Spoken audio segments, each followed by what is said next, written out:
Andres Angulo. Welcome, ladies and gentlemen, to Luc Lowendy Ballpark here in Amsterdam, Netherlands, on a beautiful, beautiful Friday afternoon.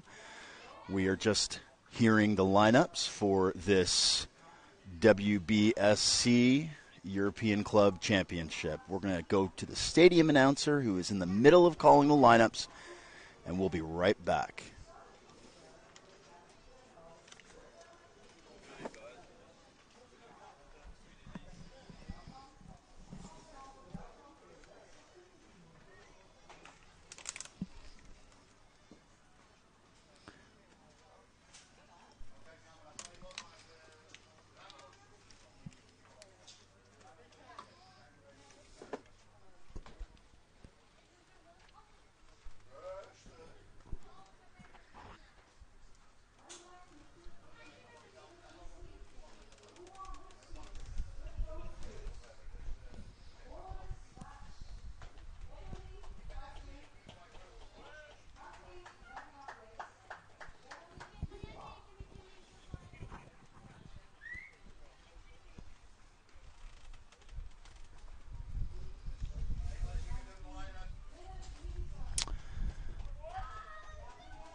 Today we have the Brno Dragons, Draci Brno, of the Czech Republic, or Czechia, versus the Rouen Huskies of France.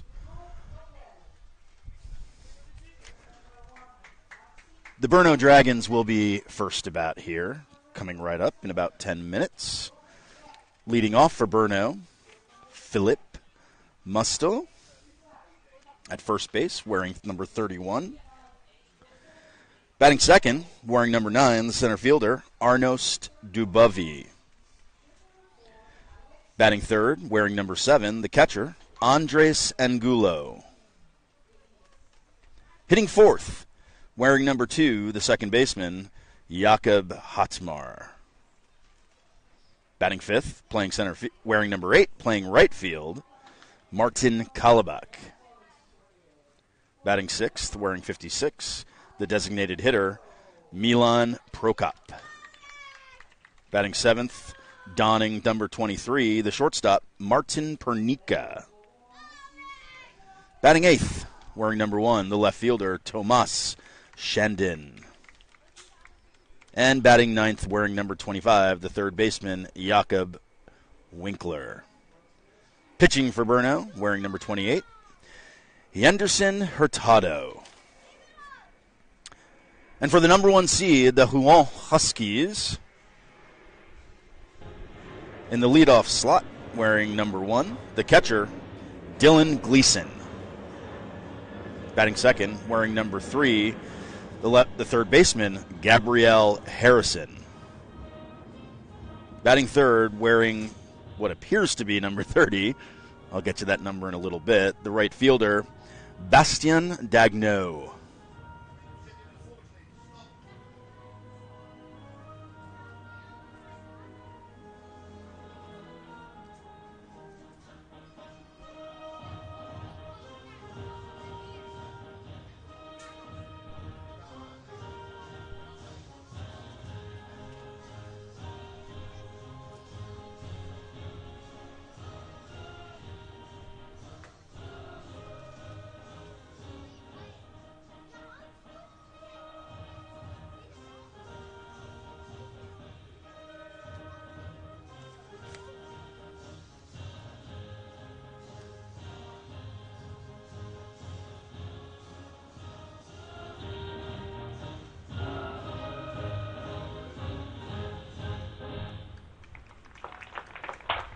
Thank you. The Czech anthem.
Batting fourth for the Rouen Huskies. Apologies for taking the break there for the national anthems.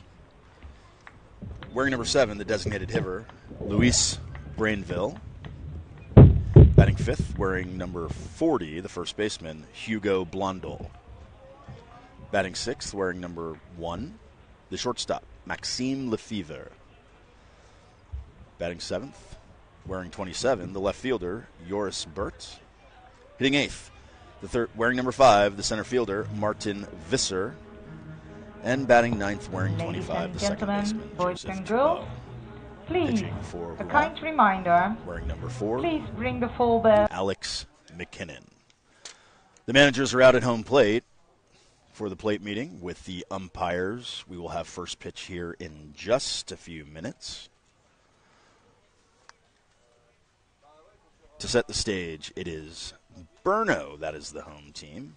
My apologies there. They come out of Group A. And the Rouen Huskies out of Group B are the visitors. So the Huskies will, in fact, be batting first, it does appear. My apologies there. The Huskies in blue tops, red lettering, and white pinstripe pants. Brno in full white uniforms, blue, dark blue, almost a Yankee blue piping, and navy blue ball caps. Hands are being shook at home plate. Managers retreat back to their respective dugouts, and we will have first pitch for you in just a hair's breadth. Stay tuned for baseball here in Amsterdam.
Brno sprints out of the dugout to take the field here. First pitch moments away.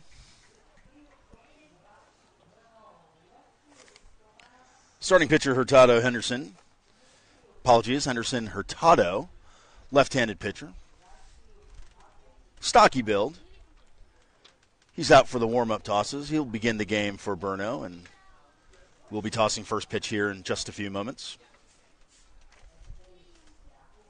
Dylan Gleason, the catcher, will be leading off for Rouen, for the Huskies.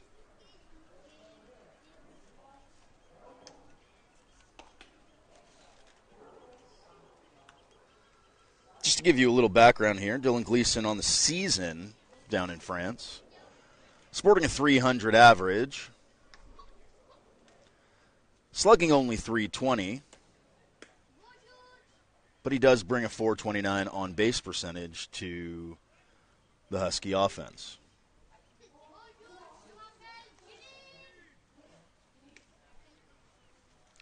Number 19 digs in. Apologies, number 18 digs in. Apologies, number 19 digs in. Eyesight's a little bad up the first baseline. Our apologies here. But we are ready to go at Luc Lovendy Stadium here in Amsterdam.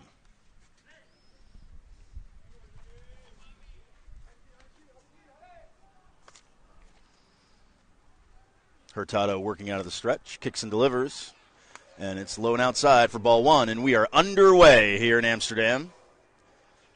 Lefty on lefty.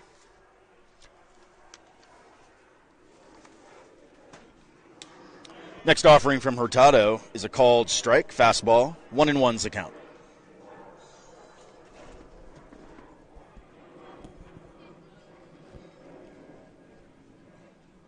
Hurtado comes set and delivers. It's another fastball right on the corner for strike two. It's 1 ball and 2 strikes to Dylan Gleason.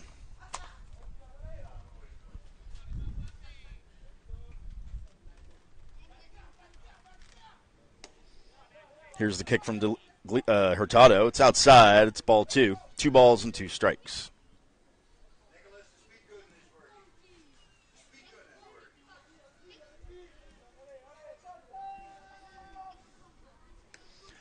Here's the 2-2 pitch, and that is just outside for ball 3. So Gleason works a full count here in the first inning, first batter.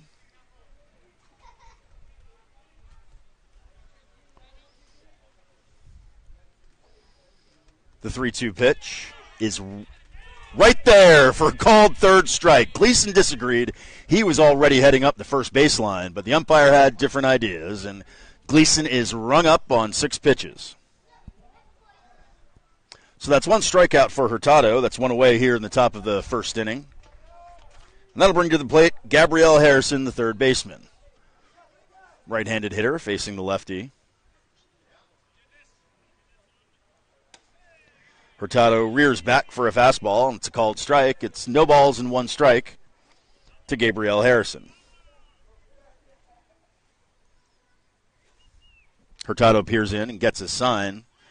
And it's a breaking pitch. Swung on and missed. No balls and 2 strikes.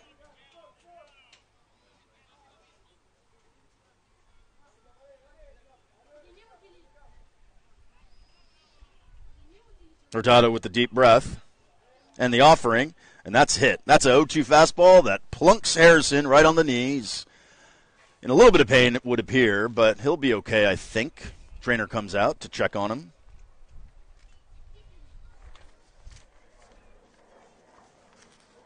Not sure exactly where that caught Harrison. Looked like it was around the knee area. And he is still on the ground in a bit of pain.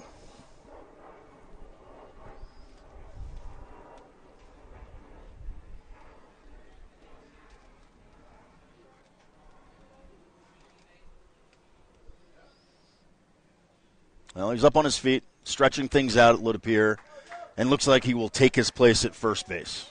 There he is, sprints down the line to a chorus of applause from the Husky dugout.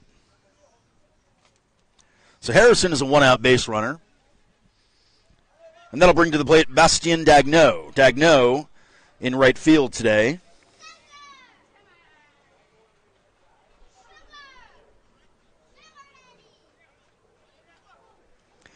Scuffling a little bit at the plate on the season. Only 152, but he does have some pop, so we'll see what he can deliver for the Huskies. Hurtado looks over, kicks and delivers, and it's a ball outside. 1 ball and no strikes.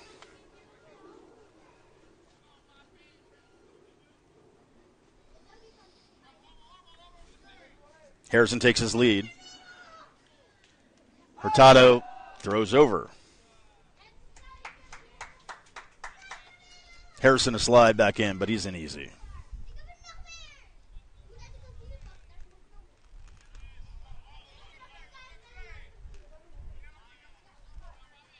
Hurtado with the deep breath. Checks the runner. And here's the pitch. And that's called strike one. So 1 ball and 1 strike here to Dagno.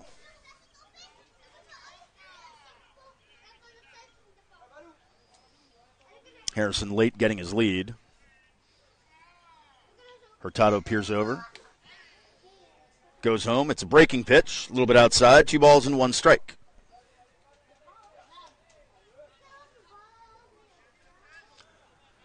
Hurtado takes the glove off, has a little bit of a walk around the mound, staring out to center field, just to gather himself, I presume.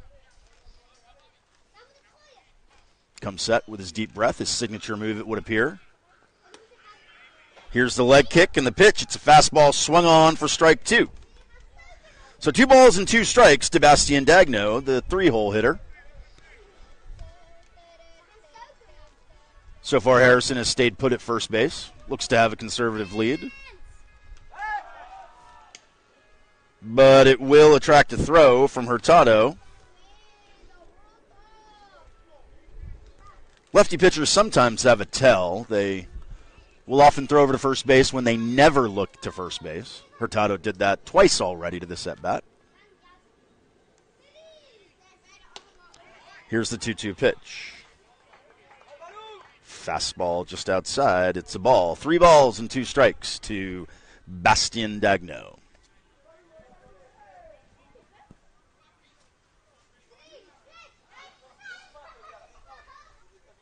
Hurtado gets a sign and delivers. And it's ball 4. So the Huskies threatening here in the top half of the first inning. Strikeout, hits batsman, and now walk.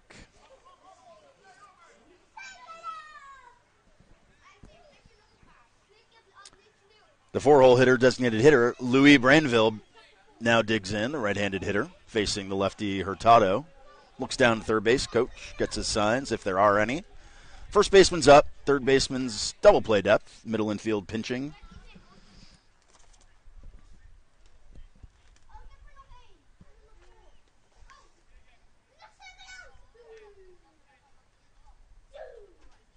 Hurtado gets his sign. Kicks and delivers. And it's a fastball right there for strike 1. No balls and 1 strike to Brainville.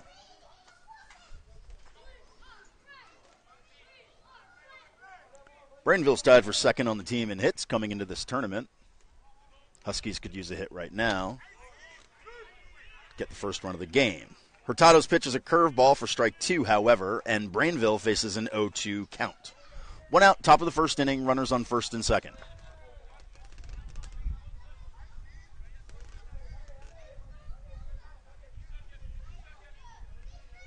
Hurtado gets his sign and delivers. And it's grounded to the left side. Third baseman's up, steps on the bag for the force out, throws across, but it's a little late to get the hitter. So the Dragons get the lead runner at third base. So it remains first and second, but now there are 2 outs. It's a nice play by the third baseman to ensure 1. And a nice play by most of over there at first base to make sure that throw didn't kick up the line. Hugo Blondell is in the batter's box, a right-hander to face the lefty, first baseman, his first at-bat of the ball game. Hurtado comes set, and it's a breaking pitch called strike 1.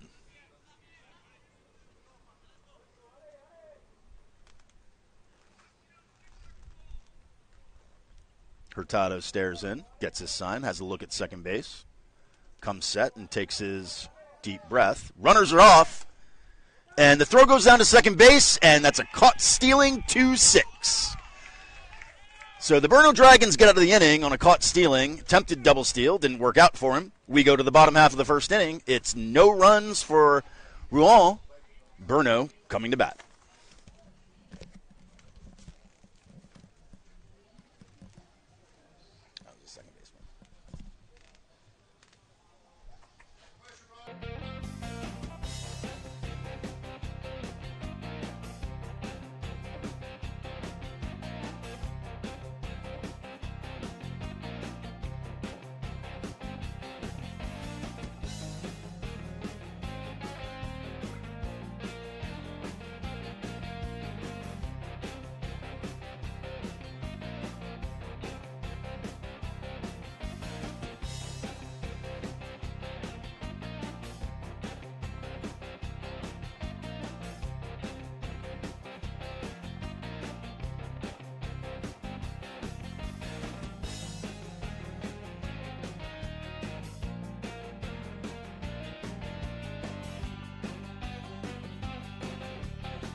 Here come the Brno Dragons in the bottom half of the first inning. Welcome back to Amsterdam, Netherlands. By the way, if you go to ecc2023.eu, grab your ticket. Amsterdam Pirates home facility. Leading off for Brno is Filip Mostek. He sports a .343 average with a .493 slugging percentage, near the tops of the league. And Mostek fouls off the first offering from Alex McKinnon. So Alex McKinnon is a right-hander, lanky build, wears his stirrups up high, his socks at least, no stirrups I should say. And we have an 0-1 count to Filip Mostek. And he kicks and delivers, and that's strike two. So Mostek in an early hole here, no balls and 2 strikes. Lefty facing a righty. McKinnon delivers, and ball 1. So 1 ball and 2 strikes to the leadoff man.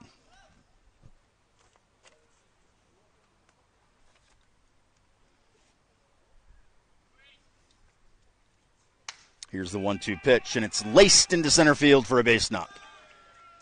So Mostek hustles down to first base, takes the round the corner, comes into the shortstop, and Brno has the leadoff base runner. That'll bring to the plate Arnaus Dubofi, the center fielder.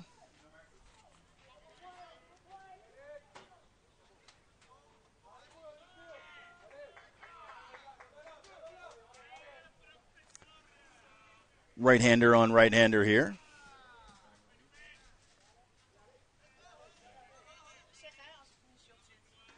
McKinnon gets his sign.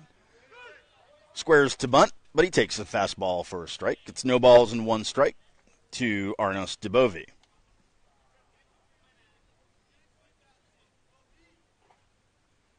Mostek over at first base, takes a short lead. Extends a little bit. McKinnon comes set. Third baseman charges. Dubofi squares, but again, takes a pitch for a ball. It's 1 ball and 1 strike. Dubofi looks down and catches a sign, wonders the bunt is still on.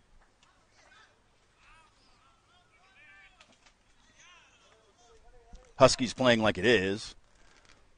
But he pulls back and he hits a weak line drive, but it goes over the second baseman's glove. Mostek gets down to second base, sliding in unnecessarily, but we've got 2 base hits to lead off the bottom half of the first inning for the Brno Dragons.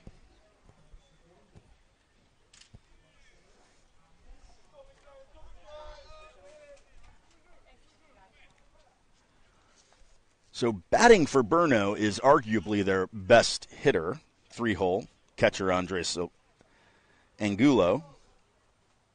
Angulo leads the team in nearly all categories. Average, slugging, on base. Sporting a 1.271 OPS for the French season. He squares and he gets it down on the first base line, and it trickles foul. Hugo Blondel down there wisely slaps it with his glove, making sure that there's no debate whether that is a fair or a foul ball. We'll see if Brno keeps that on. It's no balls and 1 strike to the 3-hole hitter, Andres Angulo.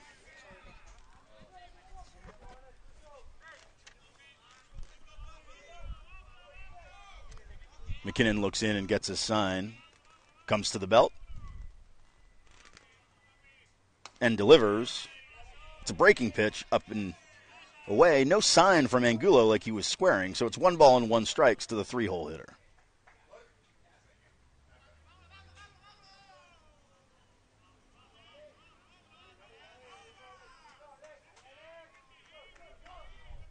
Angulo gets his pitch and he swings through a fastball for strike 2. So 1 ball and 2 strikes, definitely not bunting here. And the first baseman, Hugo Blondel, moves back behind the runner.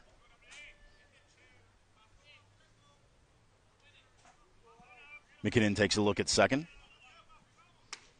and delivers, and it's a curveball up for ball 2. So 2-2 to Angulo.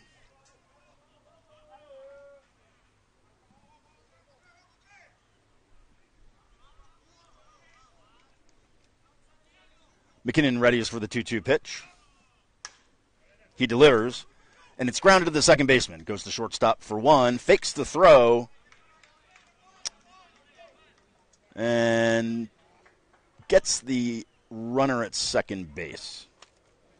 So Dubovy is out. Mostik moves up to third. Angelo is safe at first base on the fielder's choice. And the Brno Dragons have the runners at the corners with one out.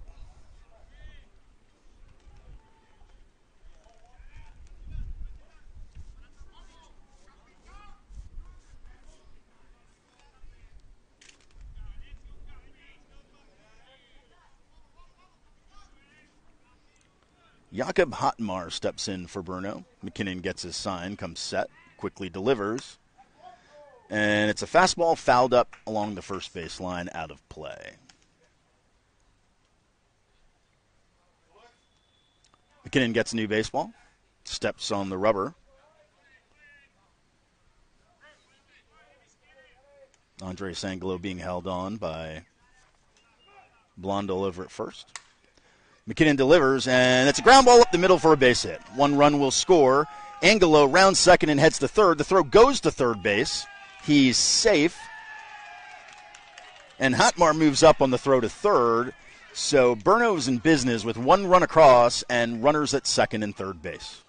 Still only one out. So Huon's in a bit of trouble here. And that brings to the plate the right fielder, Martin Kalabek.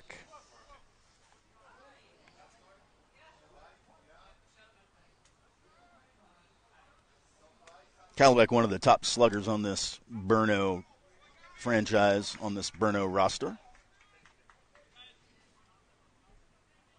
He's got 7 home runs on the season, 31 knocked in, driven in French league play. Well, McKinnon gets set, gets his sign, and it's laced foul past a diving first baseman. That would have spelled even more trouble for the Huskies, but it's just strike one. Now we've got the umpires taking a bit of time, might be to track down that baseball that got into the corner there.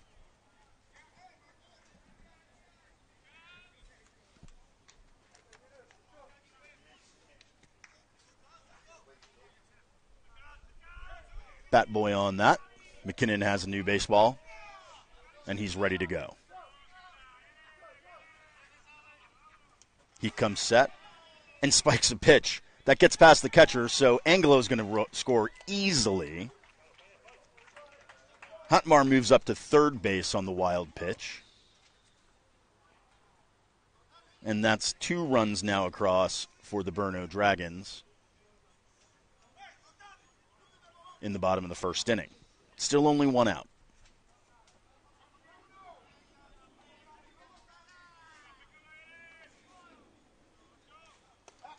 So McKinnon ready to go.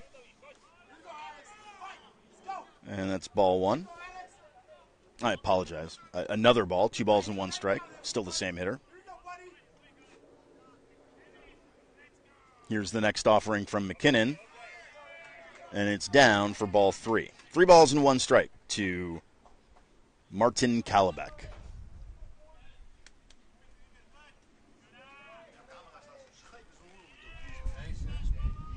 3-1 pitch from McKinnon.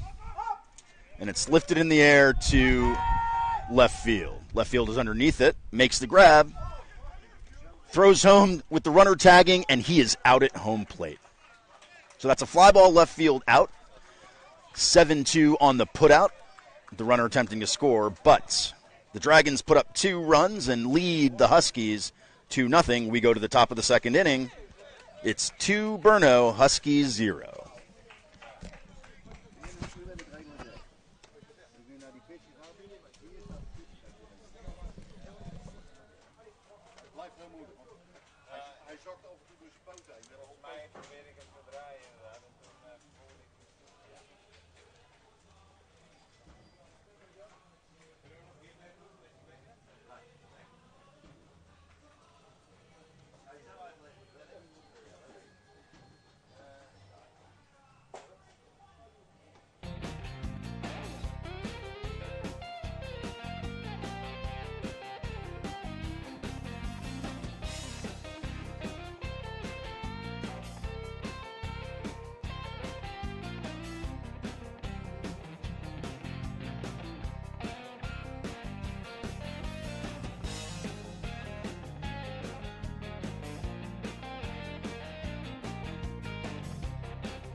Welcome back to Luke Levendy Ballpark here in Amsterdam, where the Rouen Huskies are batting in the top of the second inning. They trail the Brno Dragons 2-0.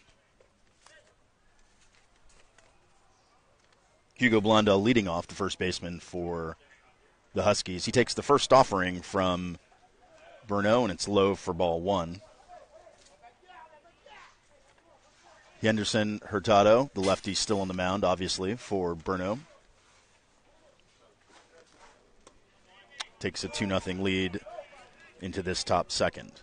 That's a fastball for a strike. So 1 ball and 1 strike to Hugo Blondell.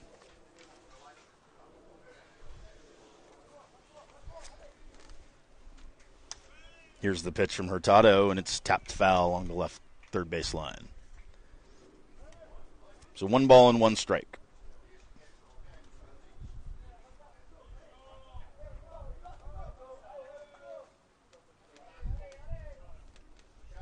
Blondell's second on the team for the Huskies in batting average, .308. He gets the pitch from Hurtado, and he swings through a breaking pitch for strike 3. So 1 out for the Huskies, and that'll bring to the plate Maxime Lefebvre.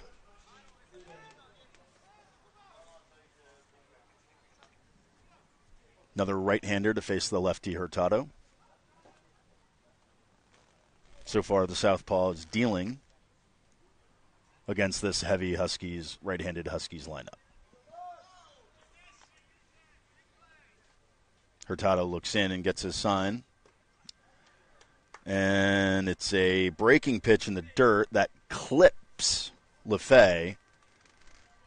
He will be awarded first base. That's the second hits batsman of the day. Hit batsman, my apologies.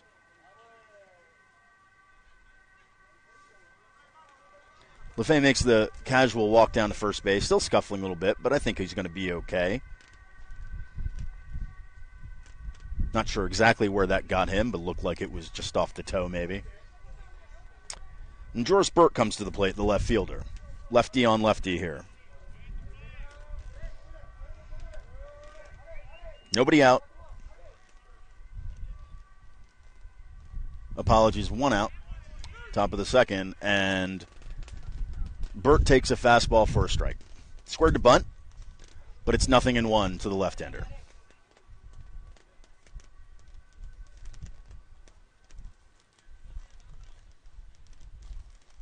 Hurtado gets his sign and delivers, and it's ball 1. 1-1 to Burt.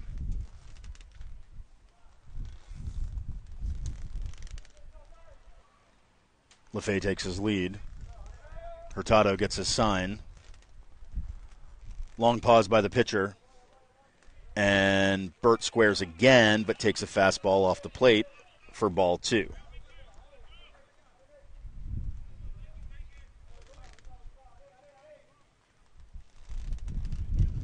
Working quicker this time, Hurtado is. His signature deep breath. And the runner goes. The shortstop vacates the position, and Burt slaps a ground ball right where the shortstop would have been for a base hit. Lefebvre running on the pitch easily gets to third base. Burt is safe at first base with a single. And now the Huskies are threatening with 1 out with runners on the corners.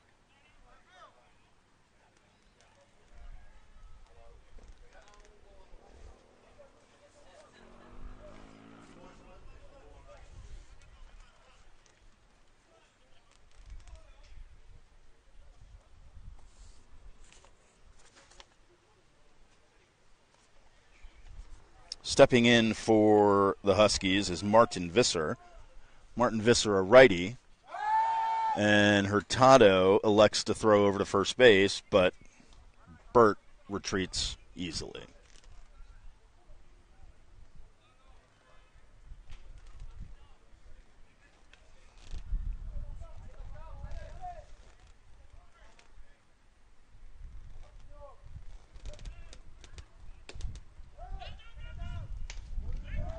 Burt goes on the pitch and swipes that bag as the throw does go down to second base.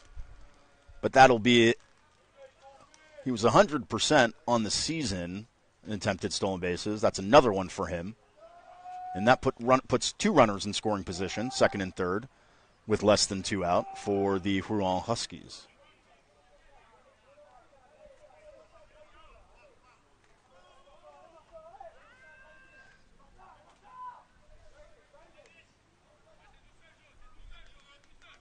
Hurtado gets a sign, comes set, blows the fastball right by.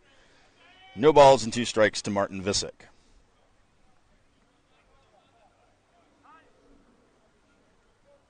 Visick appears to call time. Needs some pine tar, it would appear, for his bat handle.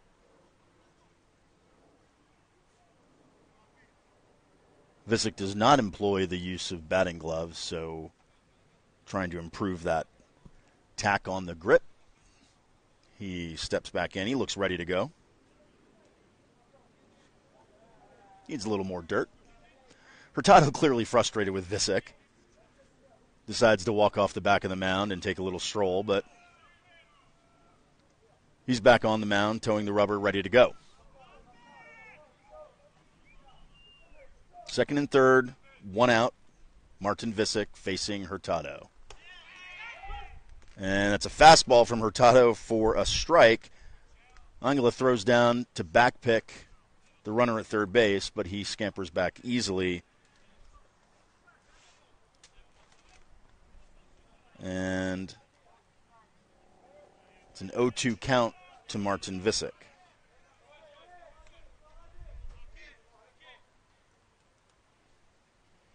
Here's the 0-2 pitch. Fastball, swing and a miss. He struck him out. So Visick goes down swinging, and that's the second out of the ball game. Hurtado reached back for a little extra there, hoping to leave the runners stranded at second and third. He'll need to get Joseph Thibault, the second baseman, in order to keep the scoreless streak for Brno.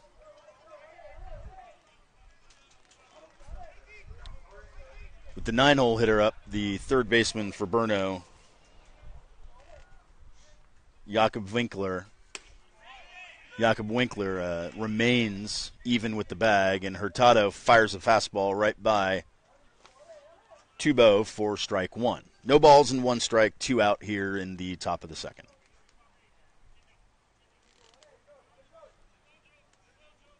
Hurtado gets his sign, kicks and delivers, and it's a fastball upstairs, ball 1.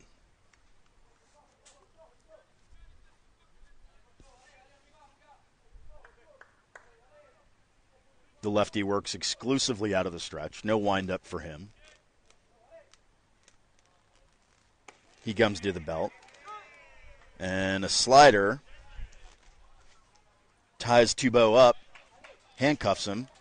He goes down to a knee on a 3/4 swing, and it's a strike. So it's 1 ball and 2 strikes to Joseph Thibault. Everyone's ready to go. Hurtado's got his sign. And Thibault fouls it straight back. So the count remains 1 ball and 2 strikes.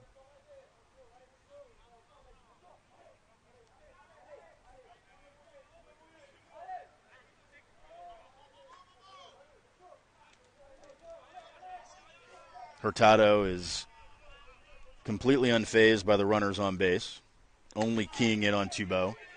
And Thibault lifts one into shallow right field. Right fielder squeezes it for the 3rd out of the inning, and the score remains 2-0. We go to the bottom of the 2nd inning.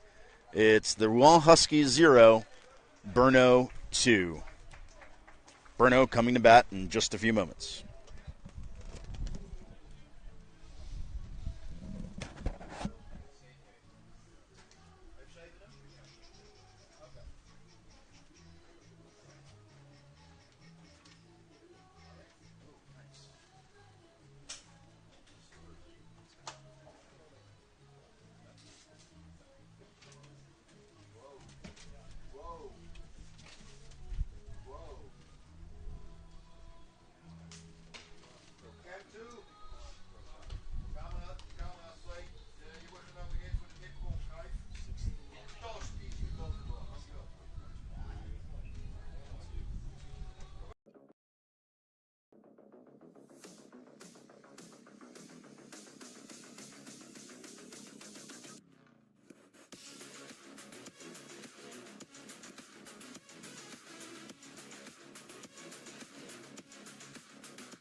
Leading off for Brno here in the bottom of the second inning, Milan Prokop, the designated hitter.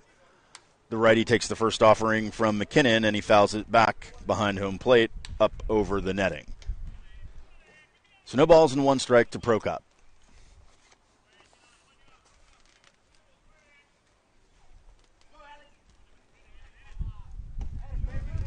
Here's McKinnon's offering, and it's a slider.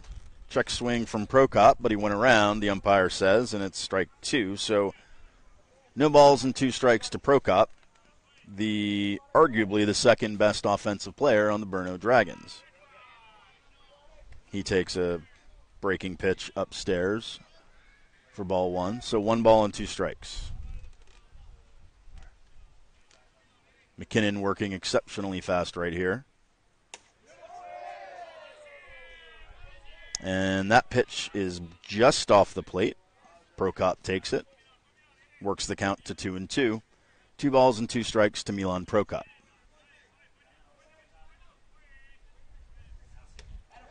McKinnon working from the stretch as well. Breaking pitch swung on for strike 3. And Prokop goes down swinging for the first out of the inning. That'll bring to the plate the shortstop, Martin Pernica.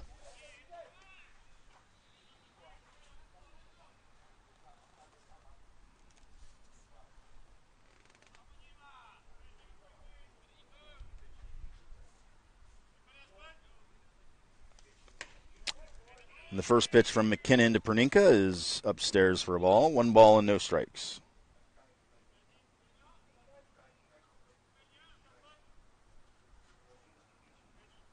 Pernica brings a .286 average to the game. Pops a foul, though, out of play.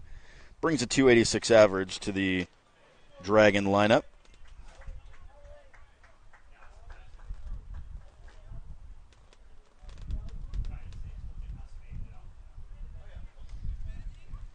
It's 1-1 to Pernica.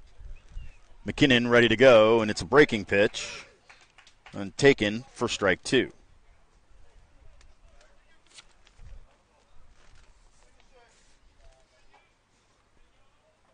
McKinnon wastes no time. Here's the pitch. And it's another breaking pitch, and it's lifted in the air to right center. The right fielder is there for the easy grab, and that's 2 away here in the bottom of the second.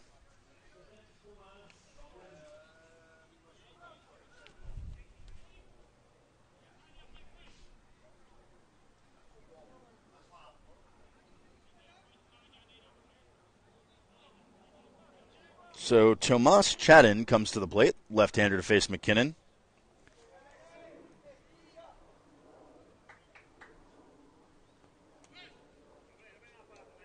He tries to drop a bunt down, but it ticks the bat, goes straight to the backstop, and it's no balls and 1 strike. 2 away here in the bottom of the second inning.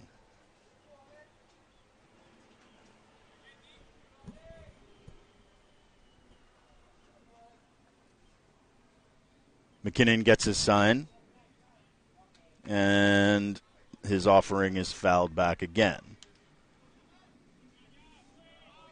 So McKinnon 1 pitch here from getting the Huskies in their dugout. The left fielder looking to extend the inning and flip the lineup, get the 9-hole hitter up. McKinnon's offering is a breaking pitch, but stays outside. It's 1 ball and 2 strikes to Tomas Chadin.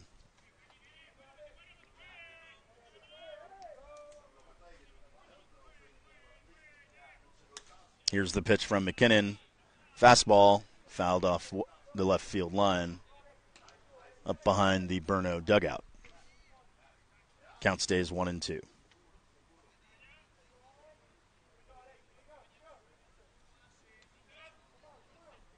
The big right-hander is ready to go.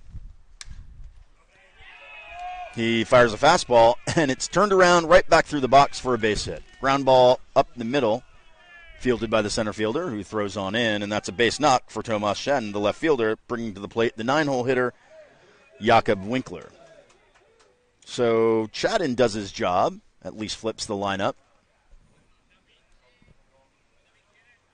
Worst case scenario, best case scenario is ignites a 2-out rally here if Winkler can reach base as well.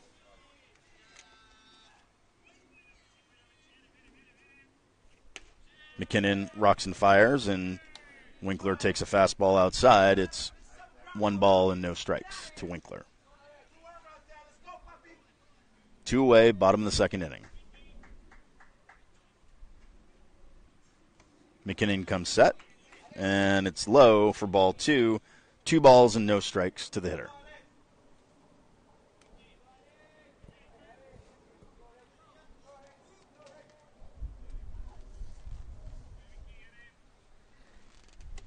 The 2-0 pitch from McKinnon. Fastball low. 3-0 to Winkler.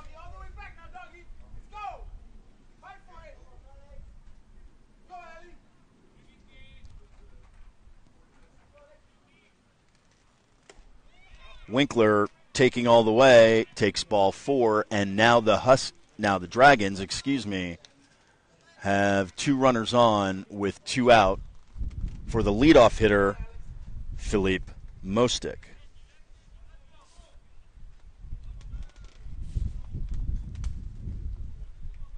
Huskies putting themselves in a bit of a dangerous situation here with 2 outs, and the top offensive player, arguably, for the Brno Dragons, the lefty, at the plate. Winkler not being held on. Chadden down there at second base, and Mostik takes a pitch for strike 1. So no balls and 1 strike to the lefty Mostik. Infield defense slightly pulled to the right. Shortstop cheating up the middle. Second baseman, what we would call big. Mostik takes a fastball down. It's 1 ball and 1 strike to the first baseman.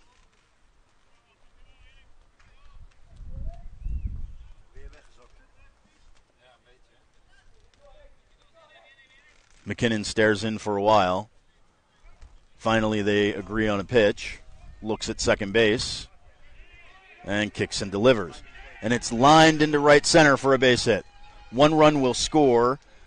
Another runner will move up to third, and Mostik has an RBI single for the Brno Dragons. Brno now leads the Huskies of Rouen 3-0. And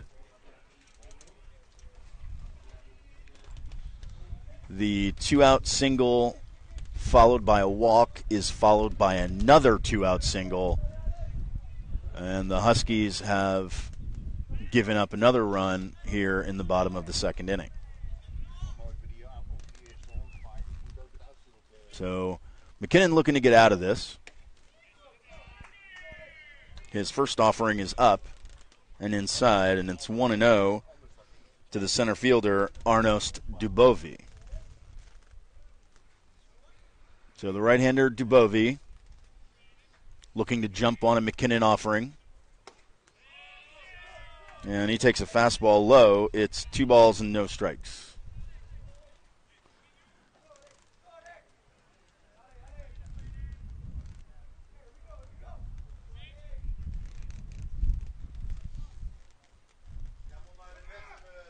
Runner goes from first base, and it's whipped down the left field line, past the diving third baseman. Gets all the way into the corner. 1 run will score.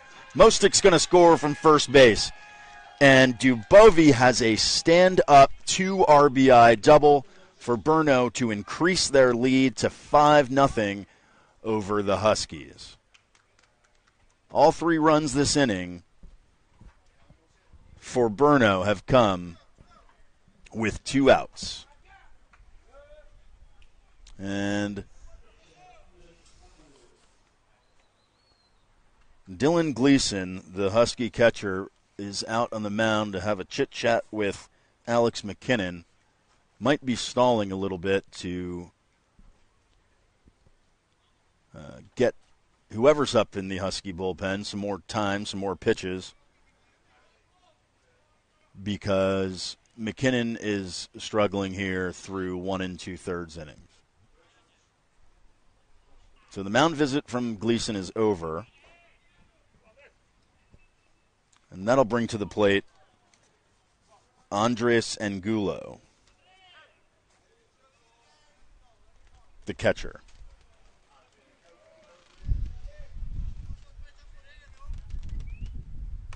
Angulo is a threat. He takes a fastball inside for ball 1. It's 1-0 with 2 outs here in the bottom of the 2nd inning.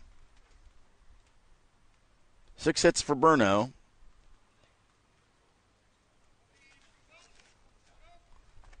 Three of them have come this inning.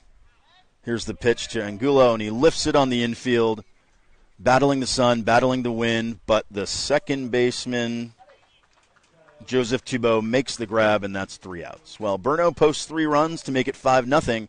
Huskies are in a little bit of trouble. We head to the top of the 3rd. It's Brno 5, Huskies 0.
So leading off here for the Huskies in the top of the 3rd inning is the leadoff man, Dylan Gleason.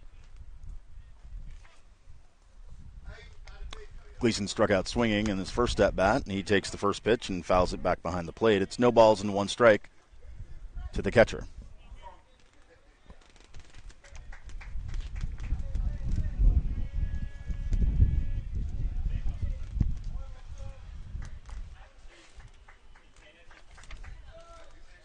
Huskies need to get things started here.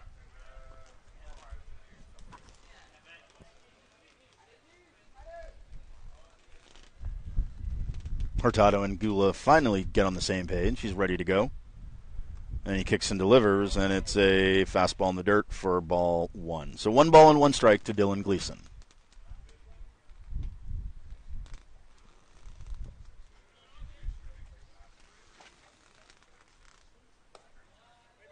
Here's the pitch from Hurtado. That pitch is low as well. It's 2-1. Couldn't ask for better weather today. This whole week has been perfect for baseball here in the Netherlands. And here's the pitch from Hurtado, and it's grounded to shortstop. A little bit of a high throw, but Mostik grabs it and makes the tag, and that's 1 away here in the top of the 3rd inning.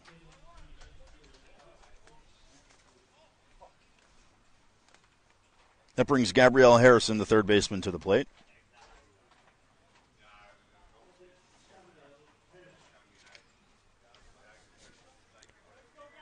Harrison was hit by a pitch in the first inning.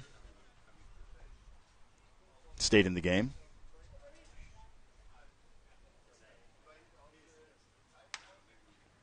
First pitch from Hurtado to Harrison, and it's popped up along the right field line, and it goes out of play. No balls and 1 strike to Gabrielle Harrison.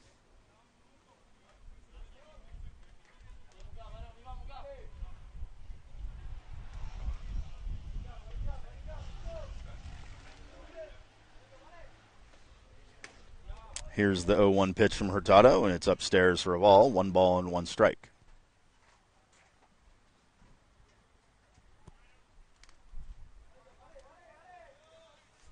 Hurtado, his signature shoulder shrug, deep breath. And it's laced into center field. Trouble tracking that ball, maybe because of the sun. But Arnos Dubavi ends up coming down and making the play, even though he went to a knee, and that's the second out of the inning for the Rouen Huskies. So Harrison gave it a ride, but Dubavi made the snare. That'll bring to the plate Bastien Daigneault, the right fielder. First pitch to him is up and away, a fastball. It's 1 ball and no strikes to Bastien Daigneault.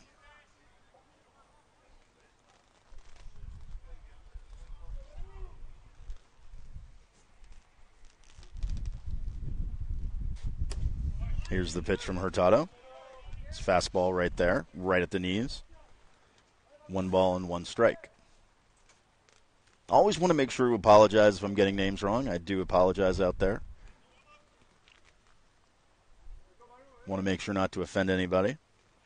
Here's the pitch from Hurtado, and it's smacked up the middle for a base hit. So it's the Huskies' turn as Daigneault rips the line drive up the middle to reach base with 2 outs. That might be their change of fortune here as they attempt to scratch their way back into this ball game. So Daigneault's at first. Luis Brainville, the designated hitters, at the plate. Daigneault gets his lead. Hurtado delivers, and it's a curveball at the top of the zone for strike 1. No balls and 1 strikes to Luis Brainville.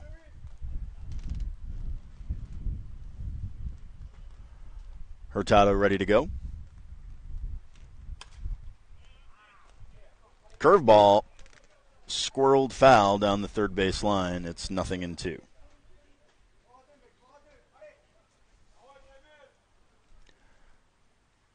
Daigneault, not really a threat to run, but 0-2 count with the 4-hole hitter. He might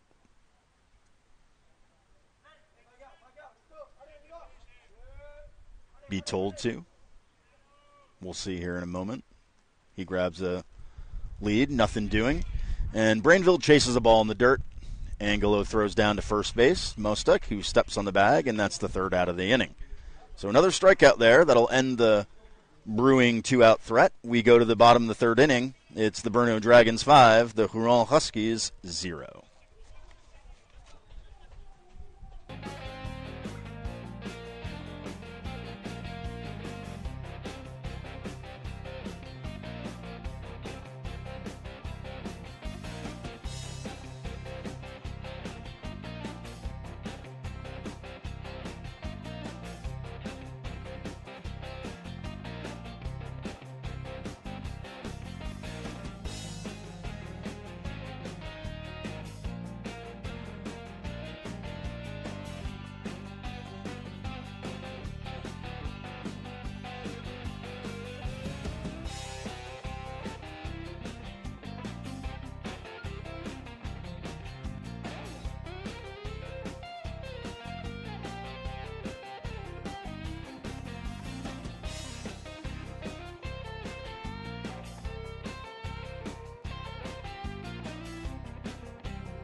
So Jakob Hotmar here to get things started for Brno in the bottom of the third inning. Alex McKinnon still in there. He takes the first pitch from McKinnon for a called strike. It's no balls and one strike. Hotmar, and again, apologies if I'm mispronouncing, he ripped an RBI double last inning to get things started for Brno. Second pitch from McKinnon is a curveball, grounded foul down the third base line. No balls and two strikes to Jakob Hotmar.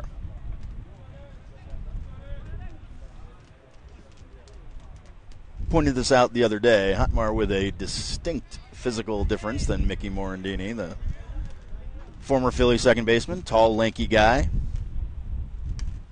He fouls the third pitch to him, and that's out of play behind the netting. Count remains no balls and two strikes. For those of you that don't know, I hail from Philadelphia, so hence the reference to the Philadelphia Phillies. Here's the pitch from McKinnon, and Gleason wanted it. Umpire didn't give it. Hotmar gets a ball. It's 1 ball and 2 strikes. Nobody out, bottom of the third.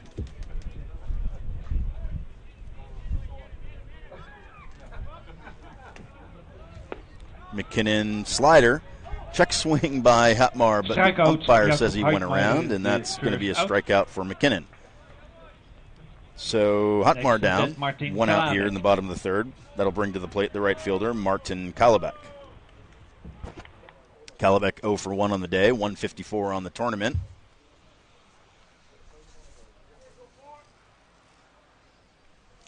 Much better hitter than those numbers show, 300 on the season over in Czechia.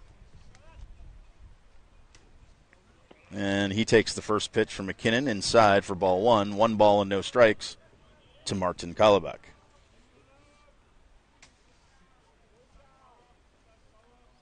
Left-handed hitter. He swings it the next pitch, grounds to the first baseman who steps on the bag. And that's the second out of the inning. Out 3 seconds out. Bringing Milan Prokop, the designated hitter, to the plate. Designated hitter Milan Prokop. Milan Prokop, another one of those Brno hitters that scuffling a bit here in Amsterdam. Back home, he sports a .315 average with a .438 on base percentage and 1.2 offensive WAR. He takes the first pitch for a ball. It's 1 ball and no strikes to Milan Prokop.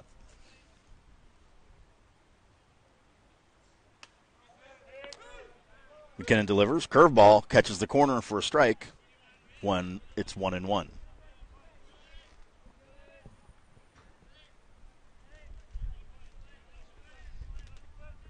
McKinnon ready to go. That's in the dirt. Scooped up by Dylan Gleason. And it's 2-1 to Prokop.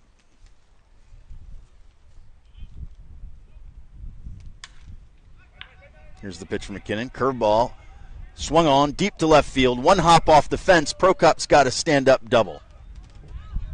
So Prokop breaks out of what might be called a mini slump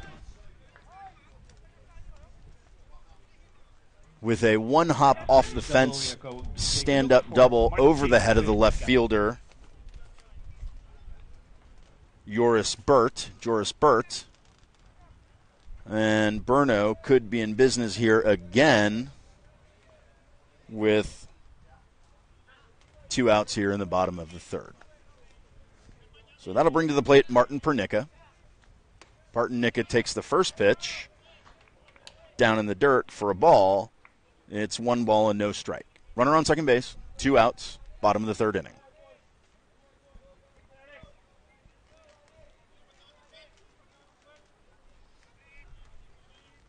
McKinnon has a look back at Prokop.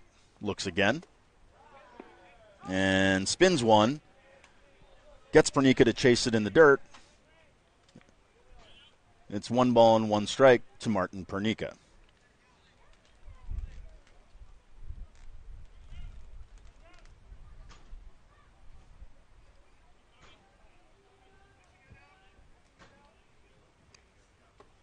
McKinnon, no look here. Curveball in the dirt, 2-1. Occasionally a pitcher will choose not to look at the runner on second base so as not to fall into a pattern. Here's the pitch from McKinnon. It's down and away. It's 3-1.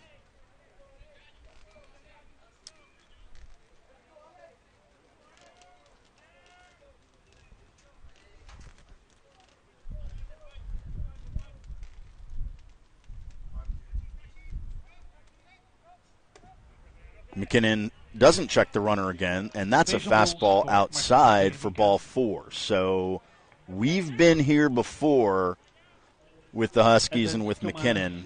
2 outs, but once again, Brno is threatening, and McKinnon has placed himself in a little bit of trouble.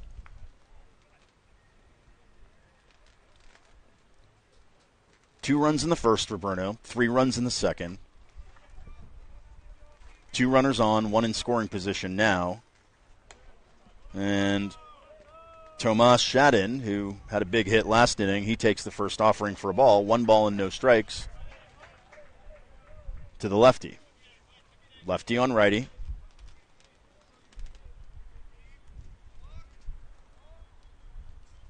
Shortstop cheating up the middle. McKinnon delivers a fastball for a strike. 1 ball and 1 strike to Tomas Shadin.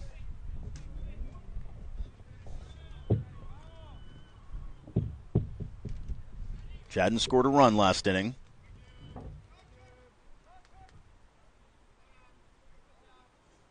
His 2-out single was the catalyst, and he fouls one back over the screen. His 2-out single was the catalyst for the 3-run Brno inning. So good hack at the last pitch. It's 1 ball and 2 strikes. Runners on first and second, 2 out, bottom of the third.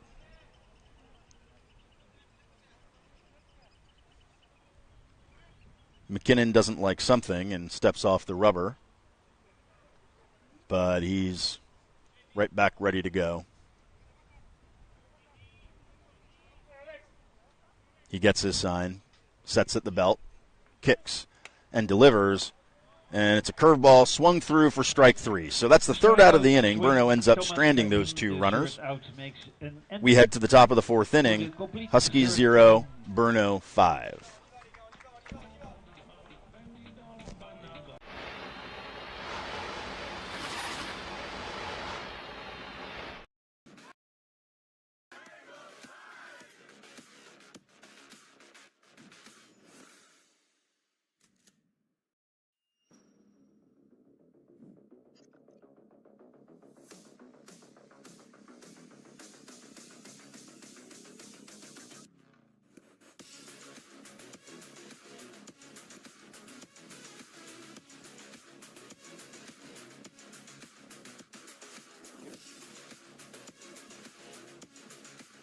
You need the ball.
Hugo Blanc.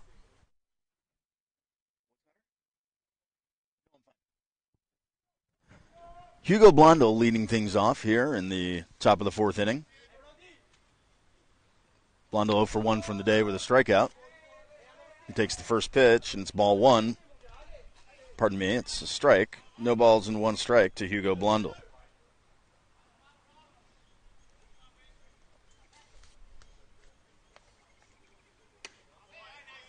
Hurtado spins one and catches the corner. It's it's no balls and 2 strikes. He's got Hugo Blondel in a hole here, nothing in 2.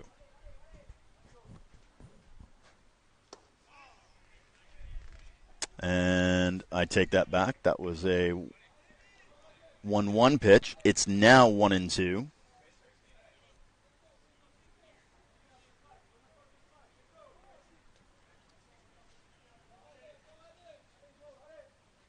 Hurtado ready to go. And slider fouled off, straight back, off the catcher's glove. The count remains 1 ball and 2 strikes.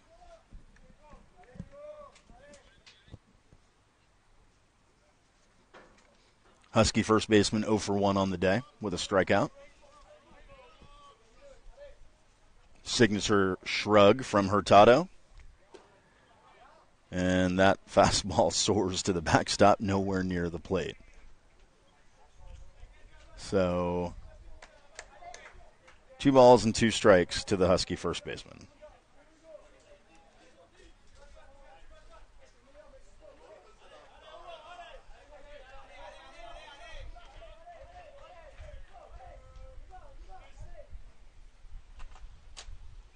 Here's the 2-2 pitch, and it's grounded left side. Third baseman's up with it. Ball's in the dirt, but it's scooped up nicely by the first baseman for Brno. And that's 1 away here in the top of the 4th inning. Mostek made a heck of a play reading that long hop, or in between hop rather. 1 away, that brings the shortstop Maxime Lefebvre up to the plate. Lefebvre reached base on a hit by pitch.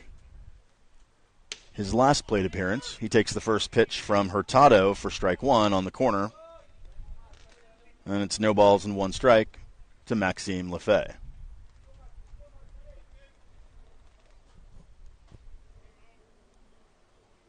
Hurtado delivers, and Lefebvre rips a line drive in the right center gap, but the center fielder, Dubovy, tracks that down with relative ease. Well struck ball there by Lefebvre, but Dubovy covers a lot of ground out there. And it's 2 away here in the top of the 4th inning for the Rouen Huskies.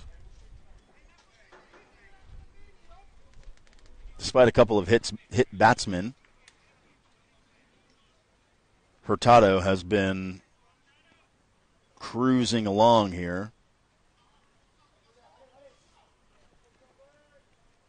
Huskies hoping once again they can spark a 2-out rally.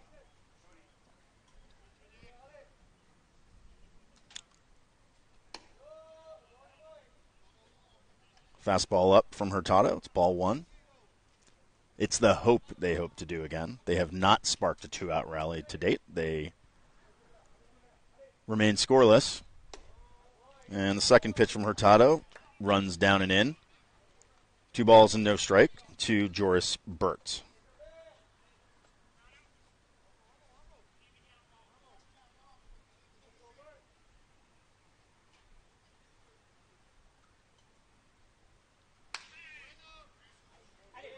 Bert takes the fastball and slings it between the first baseman and the second baseman for a base hit, 2-out runner. So maybe the Huskies do have a 2-out rally in them. That's the first hit from Bert on the day.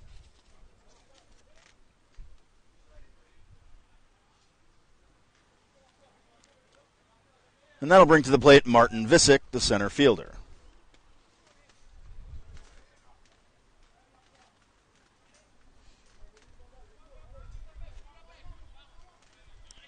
Visick struck out last time at bat. Bert takes his lead over at first base. Hurtado gets his sign, does his shoulder shrug, and Visick breaks his bat, lines to first base.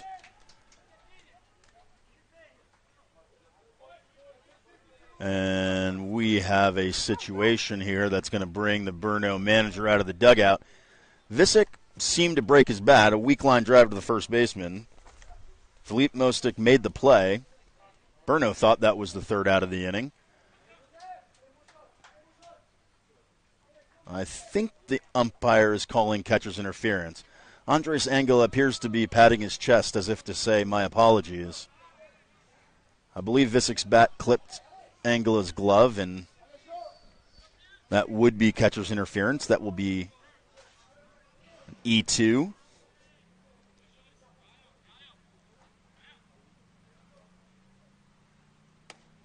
And that brings Joseph Thibault to the plate. He takes a fastball for a strike.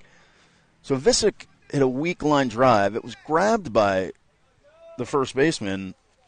Brno thought that was the third out, but Visic's bat must have clipped the catcher's glove, and that means he gets first base. The ball is dead. And so the Huskies are threatening with 2 outs, trying to piece together a 2-out rally here in the top of the 4th inning. That last pitch in the dirt, by the way, 1 ball and 1 strike to Joseph Thibault.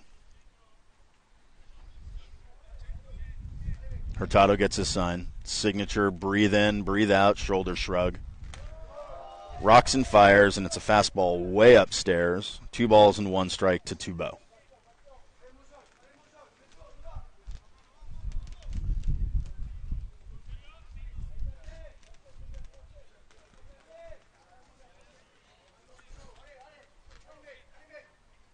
And here's the 2-1 pitch. Runners going, no throw. And the Huskies have 2 runners in scoring position now with 2 outs, 2-1 count to Joseph Thibault. That's a steal for Burt. That's a steal for Visic. No throw from the catcher, Angela. And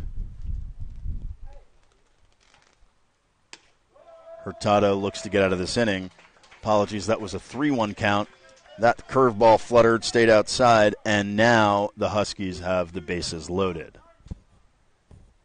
which will prompt a visit from the Brno pitching coach, who makes the slow trot out to the mound, wants to have a quick chat with Henderson, Hurtado. Mostick and Winkler decide not to participate in this conversation. Martin Pernica, the shortstop, and Jakob Hatmar, the second baseman, do. Meeting ends just as the umpire starts to speed things up. And the Huskies, chasing 5, have a real threat here with the leadoff man, Dylan Gleason, standing at the plate. Gleason 0 for 2 with a strikeout, 167 here in the tournament, but a 300 hitter on the season. And he takes the first pitch inside from Hurtado, who can't believe it. He doesn't even get the throw back from Angelo. Takes a walk behind the mound in disbelief. That's 1 ball and no strikes to Dylan Gleason. Hurtado's showing up the umpires, probably not going to buy him too many close calls, close pitches, which he needs right now. Fast pitch from Hurtado, way upstairs. And it's 2-0 to Dylan Gleason.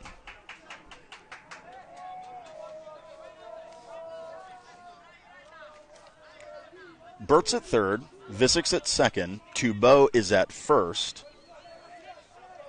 and Gleason standing in the box. Hurtado gets his sign, winds up, and it's a fastball that he did not get the call on. 3 balls and no strikes, showing more disbelief in the plate umpire, who once again is probably not going to give Hurtado any close calls right now.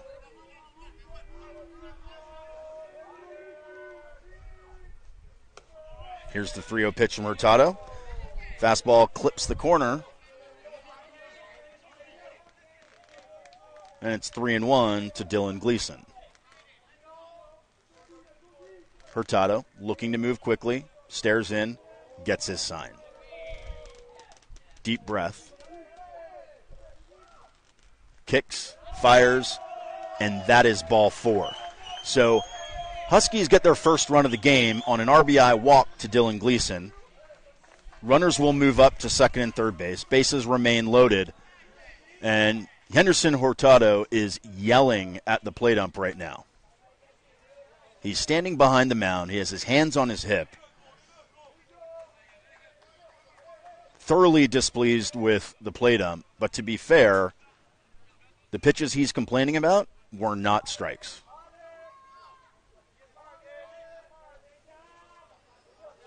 So Gabriel Harrison is at the plate. Hurtado's ready to go. Fastball upstairs, ball 1. Hurtado needs to gather himself right now if he wants to get out of this inning with no more damage. And the catcher, Andres Angelo, takes a slow walk out to the mound. Yatmar, the second baseman, joins him. This would appear to be a clear stall tactic to get the right-hander in the bullpen some more warm-up pitches. No mound visit yet. No official mound visit yet, at least. Umpire walks out. Yatmar goes back to his position. Angela walks back along with the umpire, who ends up trotting a bit. And now that prompts a meeting from the Rouen Husky coaching staff, who wants to discuss things with the umpire. Probably wants to answer whether that counts as a mound visit.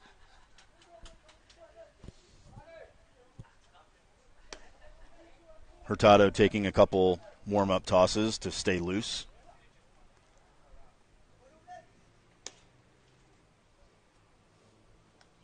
Not sure giving Hurtado the time to maybe find his arm slot is a good idea.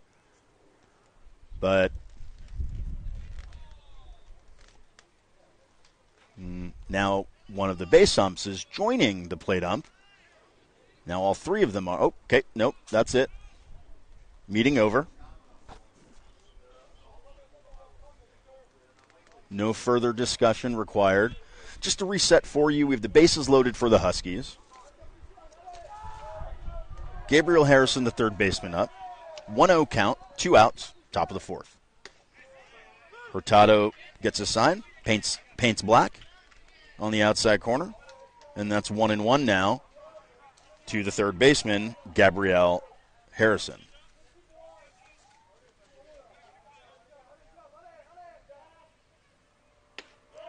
Hurtado kicks, fires, fastball, strike 2. 1 ball and 2 strike to Harrison.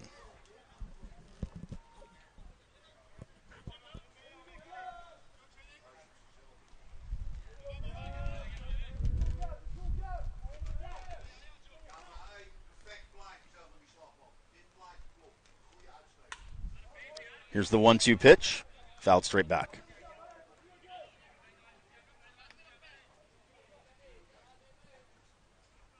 Hurtado seems to have found his arm slot there. Not sure it was a great idea by the coaching staff to give Hurtado a chance to throw a couple pitches. Here's the offering, and it's chased in the dirt. For strike 3, Angelo steps on the plate because the base is loaded, and that is the 3rd out of the inning. The Huskies strand 3. So they get 1, leave 3. It's now 5-1, and we move to the bottom of the 4th inning. Brno 5, Rouen 1.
Jakob Winkler leads things off here for Brno. He tried to push bunt down the third base line. It went foul for strike one. So 0-1 to Jakob Winkler.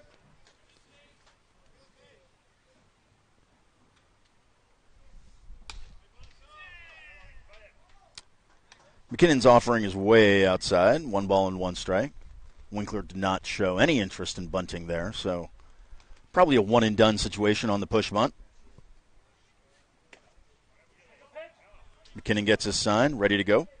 And it's a curveball outside for ball 2. So 2 balls and 1 strike, nobody out. The leadoff hitter, Jakob Winkler.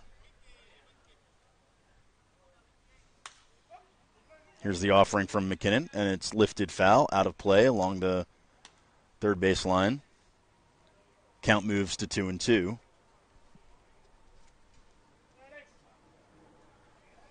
Winkler has a walk and a run scored on the day.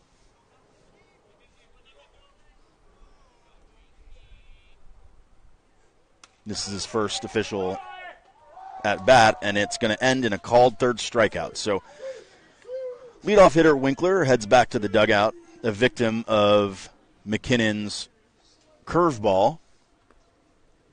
And that'll flip the lineup. Philip Mostek will come to the plate, the first baseman, who's having a day for himself, 2 for 2, with 2 runs scored and 1 RBI.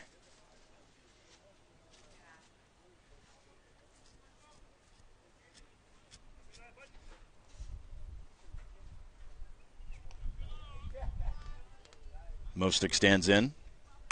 McKinnon ready to go. And Mostek rips a line drive to right field. That gets way down in the corner. Mostek heads to second base. Throw comes in. And Mostek has himself a stand-up double. So Mostek stays red hot. He's 3 for 3 of the day. And with 1 out, the center fielder Arnas Dibovi will step into the batter's box. Mostek feasting on Alex McKinnon right now.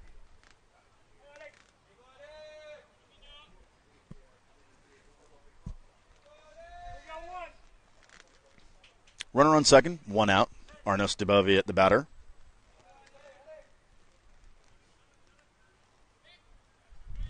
McKinnon at the belt. He delivers. Dubovny squares, takes. It's outside. Ball 1. 1 ball and no strikes to Arnas Dibovi.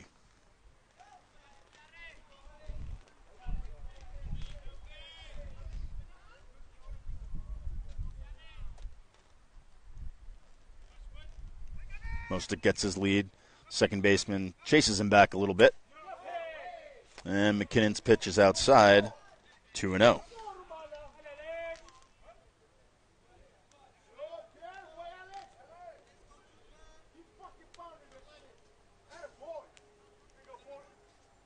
Colorful language emanating from the Husky dugout.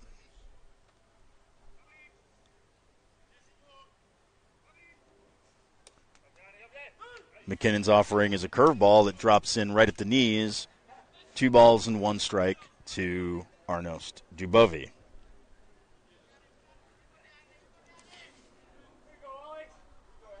Joseph Tubo kicking Philippe Mostek over at second base. Not literally kicking. Just trying to keep Mostek close.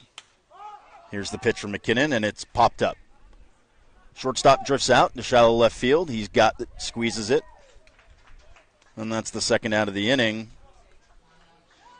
Mostek heads back to second base.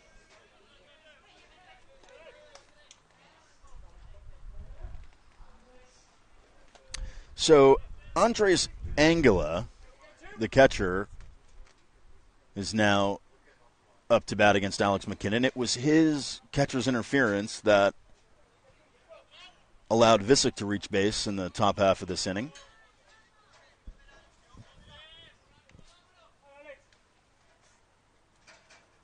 Eventually the Huskies scored a run. The first pitch to Angela is in the dirt.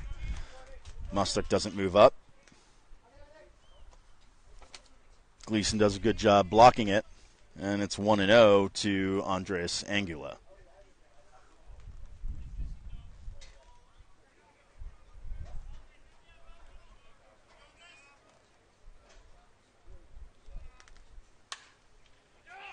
Here's the pitch, and it's laced into left field. Mostik is held up at third base. Not a great runner. Throw goes all the way to home.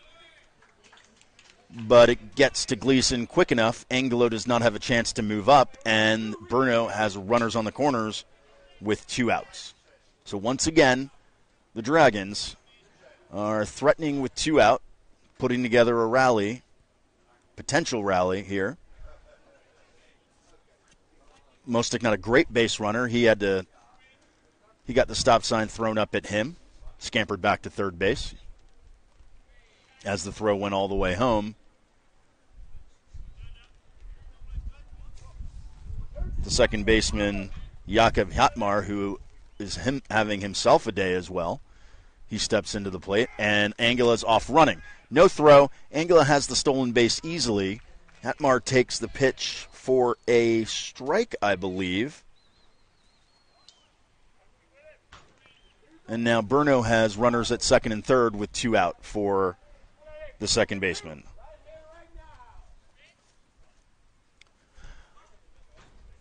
Hatmar with an RBI on the day. He hits into the ground between third and short. Shortstop makes a hell of a play, throws across the diamond, and that's the third out of the inning, stranding 2 runners. So Brno can't post more, but they continue to lead the Huskies 5-1. We go to the top of the 5th inning. Brno 5, Huskies 1.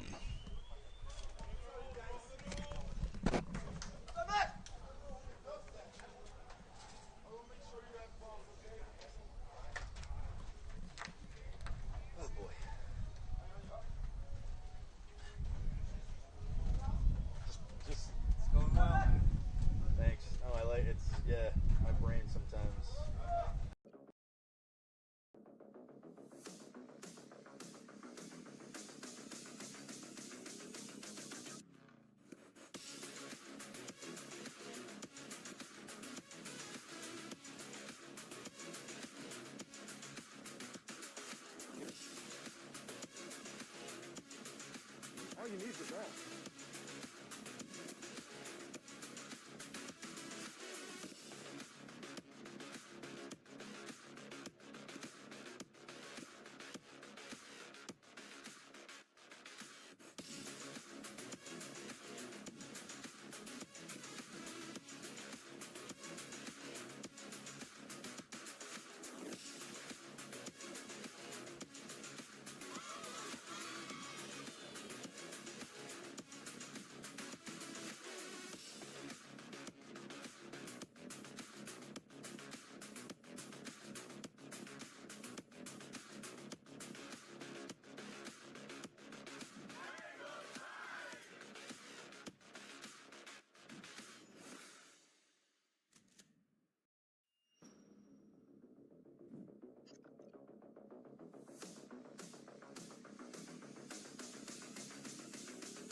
And then but he's got a hit, right? Yeah, he's got a hit. Hit and a walk.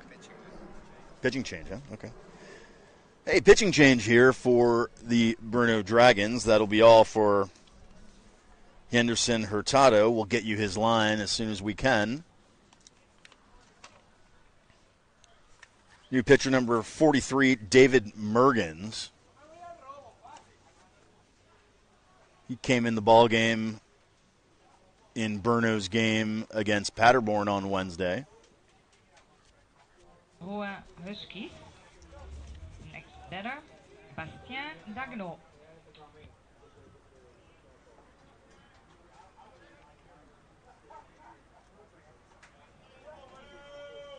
On the season, Mergen's ERA not super pretty. 5.05 in 12 games. 35 and 2/3 innings. But he comes in to face the heart of the Husky order, but with a 4-run lead. Bastien Dagno, the right fielder, leads off for the Huskies. Righty on righty. He takes Mergen's first offering and bounces it. It's 1 ball and no strikes.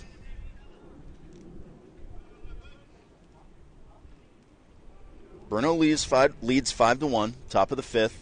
Nobody out. And it's now 2-0 to Dagno. Hurtado can't get the win. Didn't go 5 innings. And does give up just 1 run.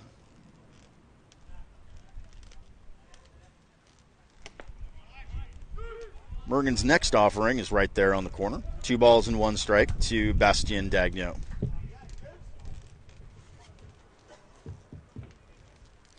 Brno hoping Mergens can eat some innings here and get them to at least the 9th inning. That pitch is swung on and missed by the Husky right fielder.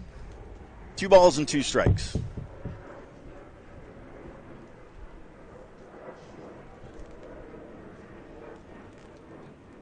Mergen stares in, gets his sign.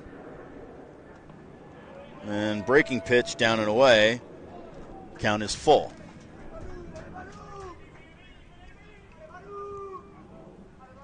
Mergen's working out of the windup. No runners on base. He's not one of the new breed of pitchers that works from the stretch only all the time. He still works out of the windup. And the 3-2 pitch from him is grounded down to third base. Makes the play, but the throw is low, gets by the first baseman, and Daguenot heads on down to second base on the E5. Base hit Bastien Daguenot, and he reaches So second base. Jakob Winkler came up with that ground ball. Base to first base. One hopped at the first base, but it was on the home plate side of the bag. Next batter up. Mostik couldn't glove it. Ball dribbled by him, allowing Daguenot to move up to second base. Might be a hit and an error. Could just be an error. We'll find out. But nonetheless, that gives the Huskies a runner in scoring position with nobody out for the 4-hole hitter, Louis Brainville, the designated hitter. He takes a pitch and lines it down the right field line, but it spins foul. So no balls and 1 strike to Louis Brainville.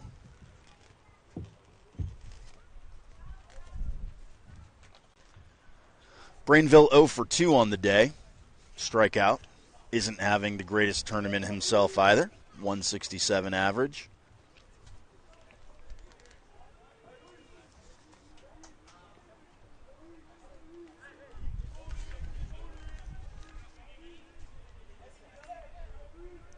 Mergens comes set and has a look and walks off the back of the rubber, but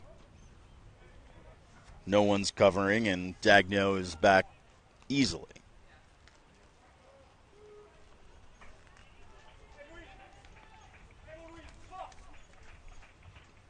Oh and 1 to Brainville.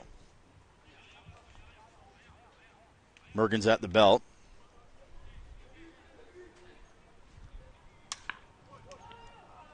And laces it to the third baseman, who throws across for the easy out. That's 1 away. Daguenot has no chance to move up. First out for Louis Brainville.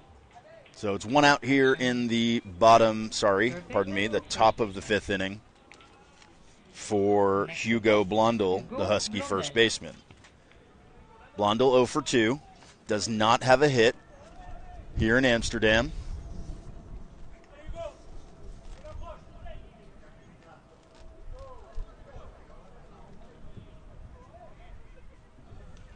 Leads the team in RBIs, and he's in an RBI situation right now.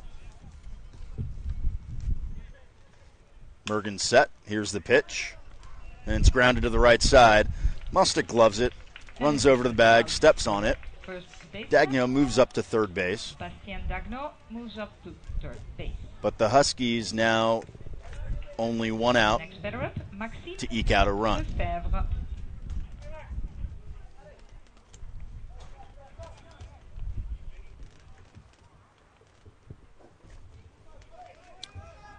In steps the shortstop, Maxime Lefebvre. Lefebvre 0 for 1, hit by a pitch. Facing the right-hander Mergens, who, working out of the stretch, spins a curveball right in the heart of the plate for strike 1. It's no balls and 1 strike to Maxime Lefebvre.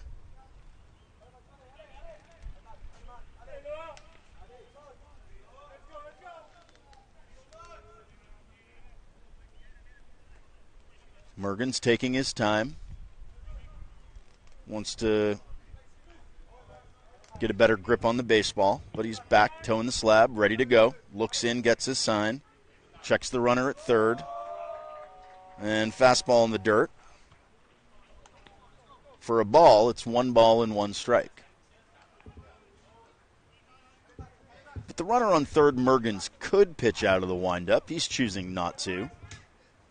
He's staying in the stretch.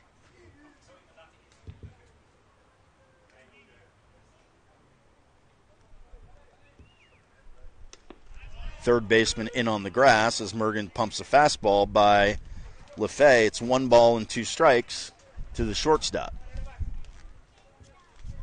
Now Mergens takes a long walk behind the mound.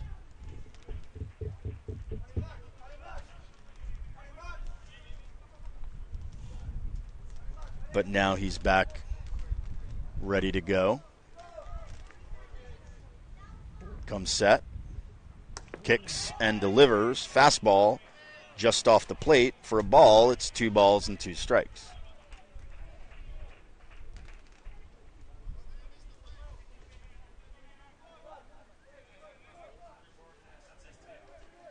Mergens is going to his hand quite a bit, putting the hand to the mouth, trying to get some saliva, some tackiness, get a better grip on the baseball.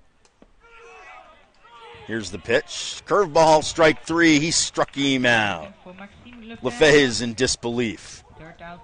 But that ends the inning for the Huskies. They strand a runner at third base. We move to the bottom of the 5th inning. Brno continues to lead Rouen 5 runs to 1.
Martin Kalibak leads things off for the Brno Dragons here in the bottom of the 5th inning. Lefty steps into the batter's box.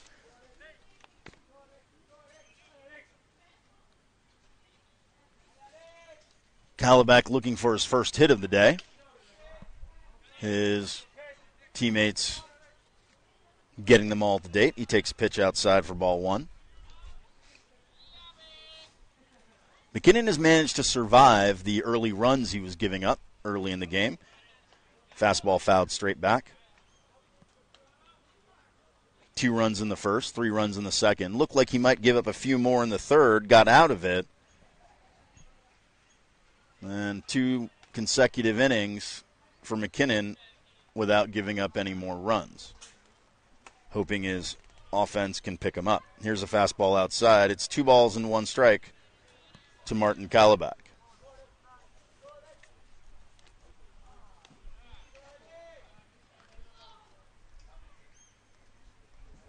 McKinnon gets his sign, and a breaking pitch. Fouled back, no play. Out of play behind the screen. 2 balls and 2 strikes to the right fielder.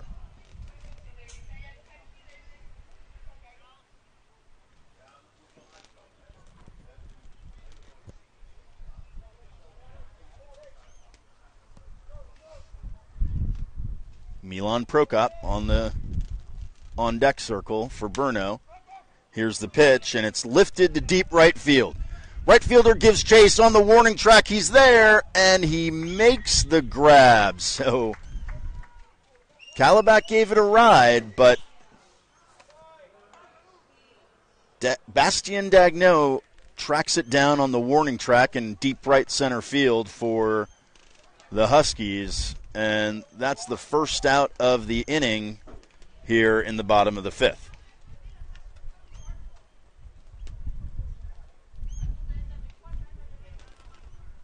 Milan Prokop, the designated hitter, steps in.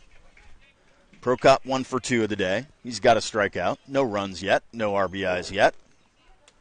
And he takes the first pitch from McKinnon. It's a fastball for a strike. 0-1 to Prokop.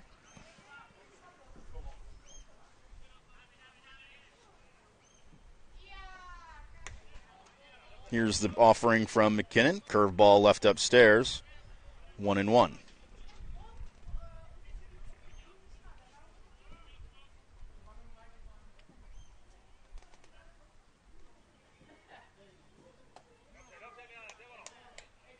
Here's the pitch, McKinnon. It's ball 2, a little bit outside.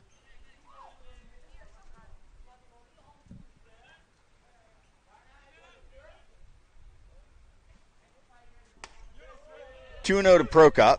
He takes a fastball down the heart of the plate. 2 balls and 1 strike.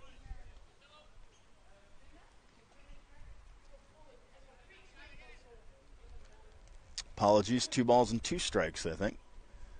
Look at the scoreboard. And that's what it is as Prokop goes down swinging on a curveball by McKinnon. 2 outs in the bottom of the 5th inning. That's McKinnon's 5th strikeout of the day. And Martin Pernica, the shortstop, gets to the plate. He's 0 for 1 with a walk, 250 on the club championship. McKinnon working out of the stretch. Changeup in the dirt for ball 1. 1 ball and no strike to Martin Pernica.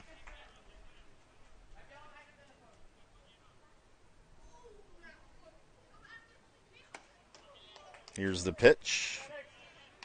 Upstairs, 2-0.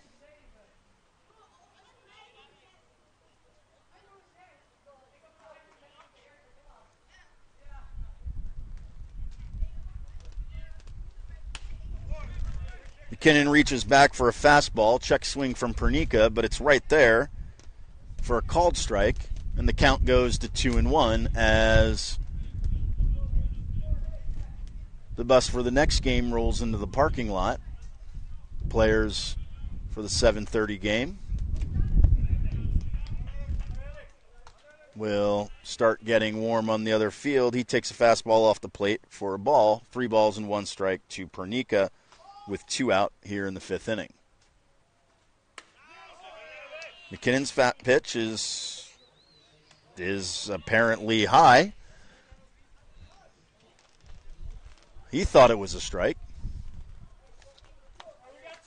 Gleason thought it was a strike, but it's ball 4 to Pernica, and Brno has a runner on first base with 2 out yet again. McKinnon flirting with danger one more time. He's been flirting with danger all afternoon.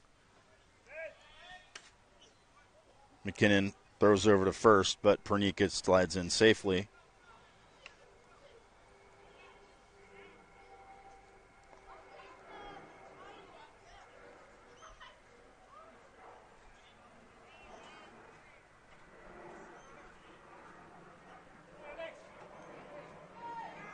McKinnon checks the runner who's going. Throw goes down to second, his third base side, and Pernica has an easy stolen base. So, once again, Brno's threatening. Runner in scoring position.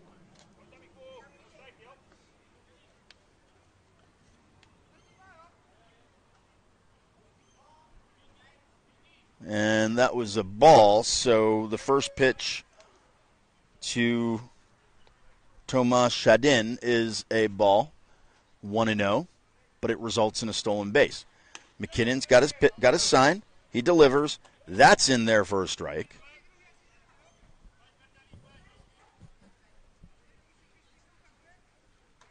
And it's 1-1 to Chadin. Apologies to this young man's family. I think I've pronounced his name 3 different ways. He takes another pitch of McKinnon's for a ball. 2 balls and 1 strike to Tomas Chadin. That might be the 4th.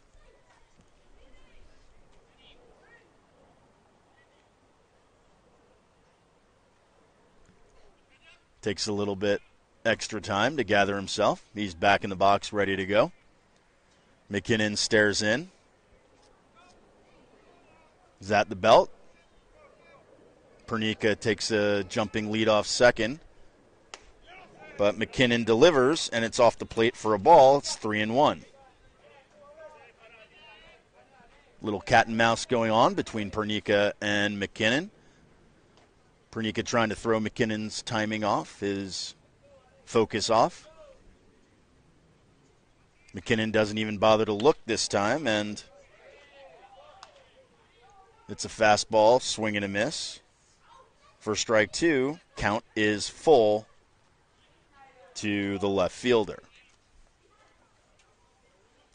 2 outs, 3-2, but the runner won't be going as there's no one on first base. And he is going, it turns out. McKinnon delivers, and it's lifted in the air to left field. Should be an easy play, but it's not. It goes off the glove of the left fielder and rolls into foul territory. Chadin is safe at first base. He moves up to second on the E7, the error 7, and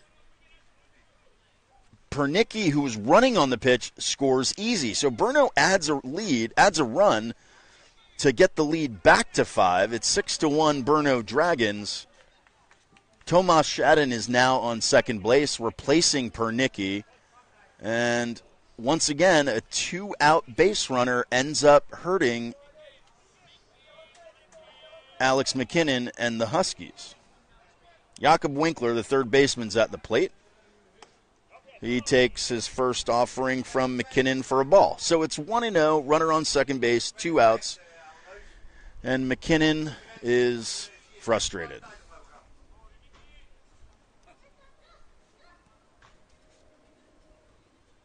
But he gets back to doing his job, looks in, gets his sign, comes set. Takes a look at the runner. Kick. Fastball. And that's 2-1. McKinnon's in some discomfort. He's trying to work out some issue with his leg. Doesn't make a move. Doesn't wave to the dugout. He's going to stay in the game. He's not going to complain about it. And he gets his sign ready to go. Here's the pitch from McKinnon. It's down for a ball. 2 balls and 1 strike to Jakob Winkler.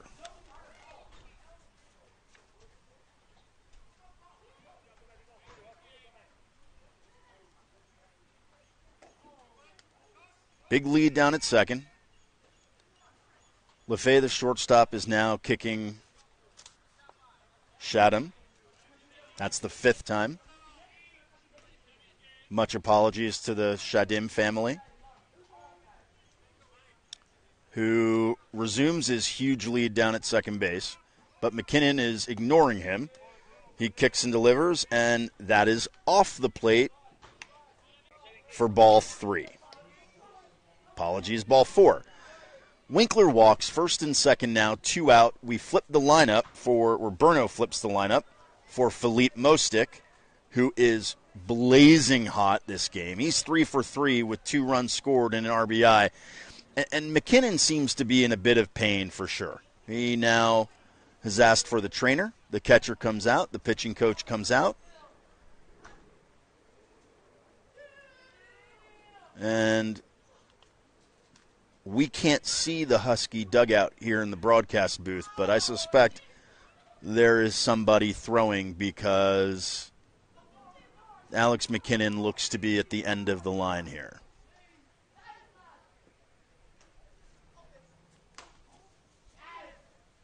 He showed some discomfort a few pitches ago. Seemed to be trying to work out a kink or a Charlie horse or something. And he looks like he wants to stay in the ball game, and he will do so. So Alex McKinnon experiencing some discomfort on the mound. He's given up a run to Brno in this inning, 6 overall.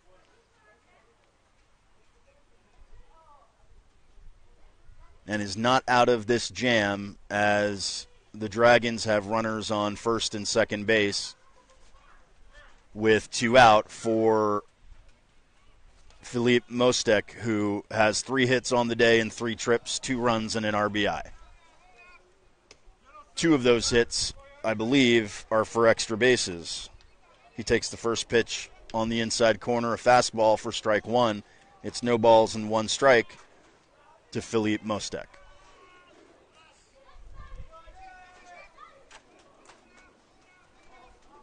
Here's the pitch from McKinnon. It's in the dirt. But the runners move up.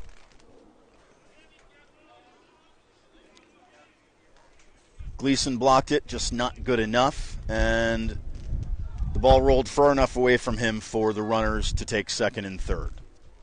Base hit scores 2 here, and Mostek is hitting base hits all over this field today.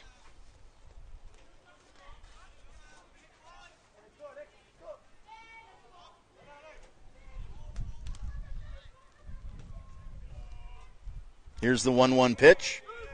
It's a fastball for a strike. 1 ball and 2 strikes to Filip Mostek, who did not like that call.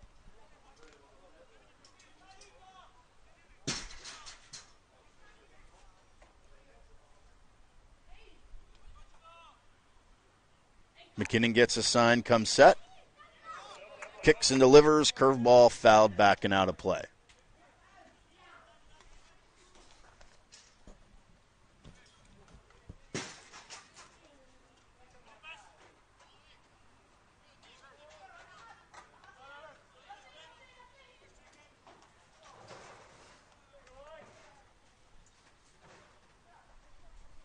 Here's the 1-2 pitch. Swung on and lifted to left field. This time the left fielder makes the grab, and that's 3 away here in the bottom of the 5th inning. So Brno tacks on a run. They go up 6-1. We move to the top of the 7th inning. It's the Brno Dragons 6, the Rouen Huskies 1.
Joris Burt gets things started here for the Huskies in the top of the 7th inning.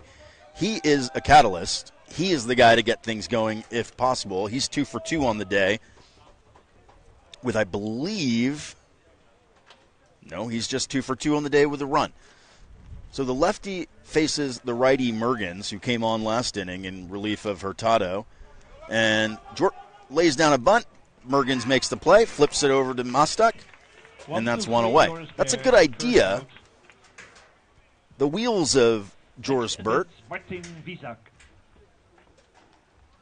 had a chance to beat that out, but the pull bunt is fielded excellently by Mergens, who flips over to the first baseman, and that's one away here in the top of the 7th. Martin Visick, the center fielder, is now the batter. Visick 0 for 1 with a strikeout.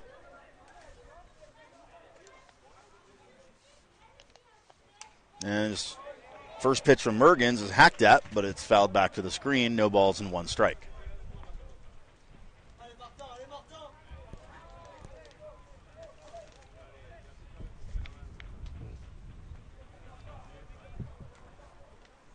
Mergens out of the windup. Here's the pitch. Fastball upstairs. Ball 1. It's 1-1.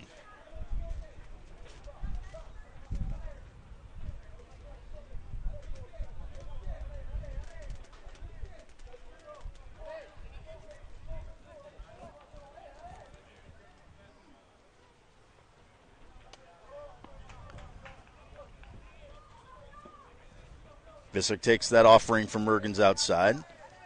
Count moves to 2-1. 2 balls and 1 strike to Martin Visick. 1 out, top of the 7th. Brno sporting a 6-1 lead over the Rouen Huskies.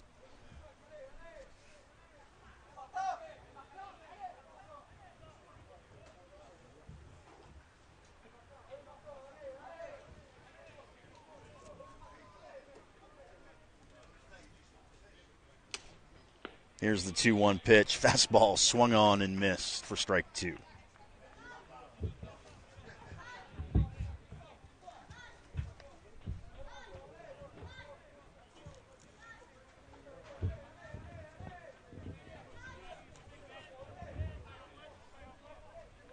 Mergens winds up and delivers. Curveball up and away. Count moves full. 3-2 to Martin Visick.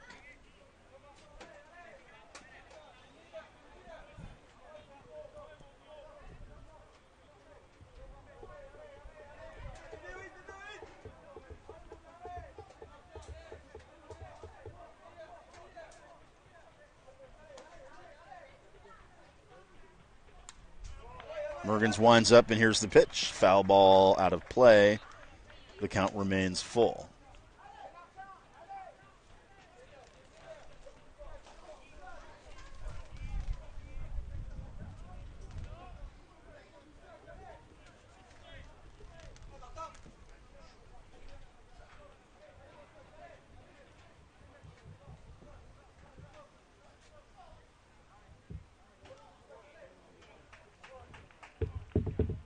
Visick steps out of the box. Mergens walks off the back of the rubber. Players are ready to go again. Here's the pitch. Slider down and away. It's chased for strike 3. Visick goes down swinging. That's the 2nd out of the inning. And that'll bring Joseph Thibault to the plate with 2 out.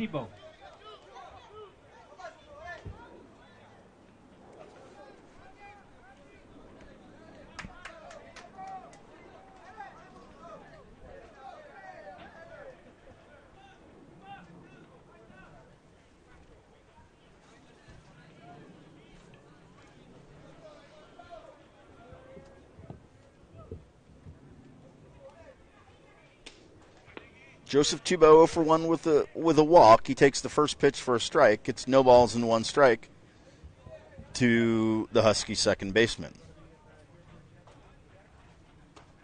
Mergens working fast, and that's a fastball down, 1-1.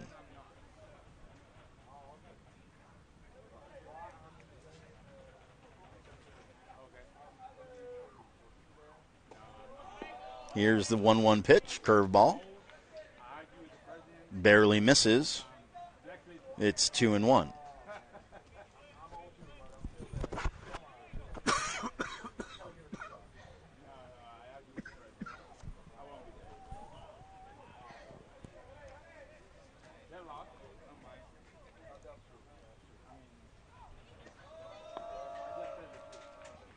Mergens misses again with a fastball.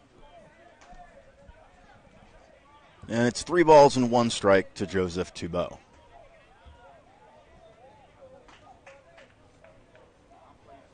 Two outs, top of the 6th.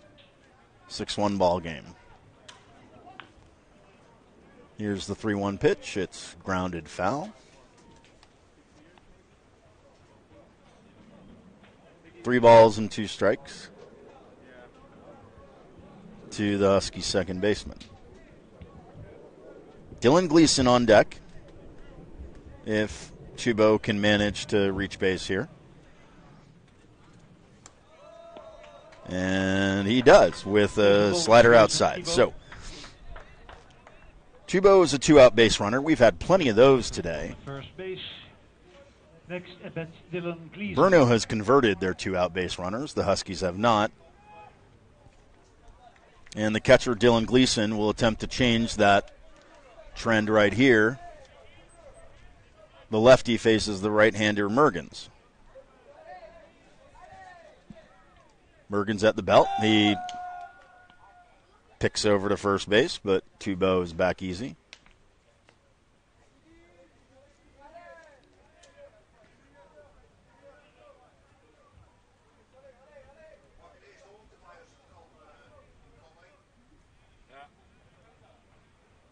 He's at the belt, and here's the pitch. Fastball outside for a ball. It's 1-0.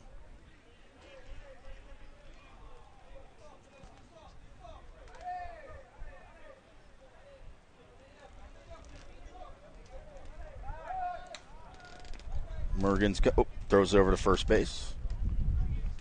But again, Thibault is back without a slide.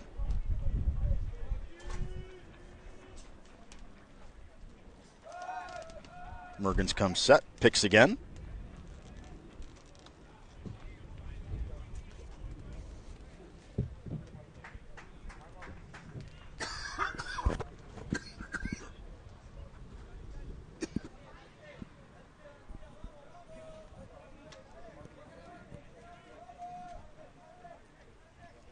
Here's the 1-0 pitch. And lifted in the air, shallow right field, coming back to the infield, and Fly out for the second baseman, Jakob Hatmar, makes the play. That's the third out of the inning. We go to the bottom of the 6th inning.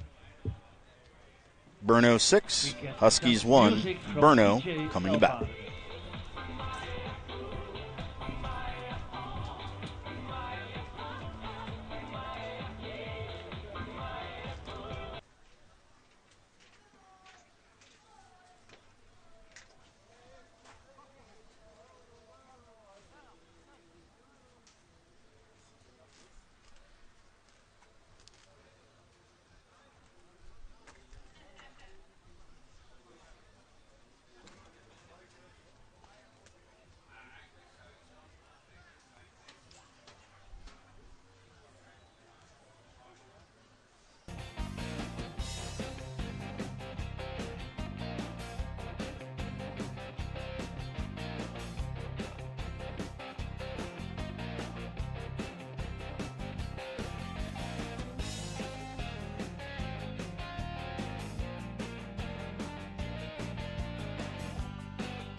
Now pitching for the Rouen Huskies, Luis Isla. He comes in here in the bottom of the sixth inning, the tall left-hander, to face the Brno Dragons.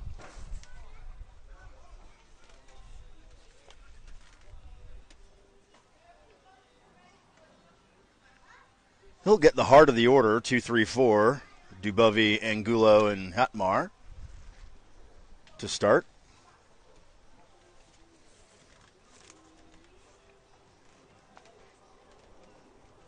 On the season,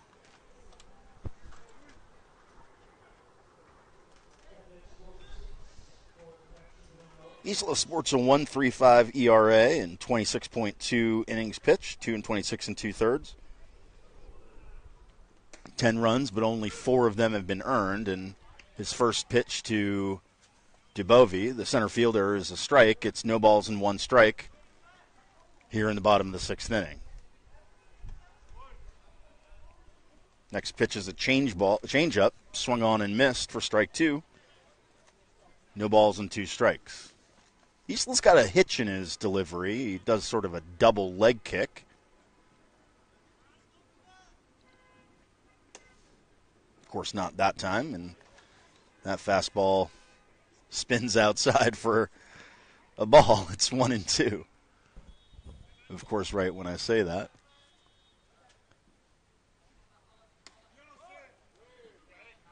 Here's the 1-2 pitch. Curveball misses. And Isla already has an issue, it looks like, maybe, either with the mound or with the umpire. He's working out of the windup now. He threw 1 pitch out of the stretch. This is a changeup that's squibbled foul up the first baseline. Count stays 2-2. Safe to say that Isla's just got a few different ways of delivering here. And that pitch, yet another style of delivery, misses for ball 3. It's a full count to Dubovi.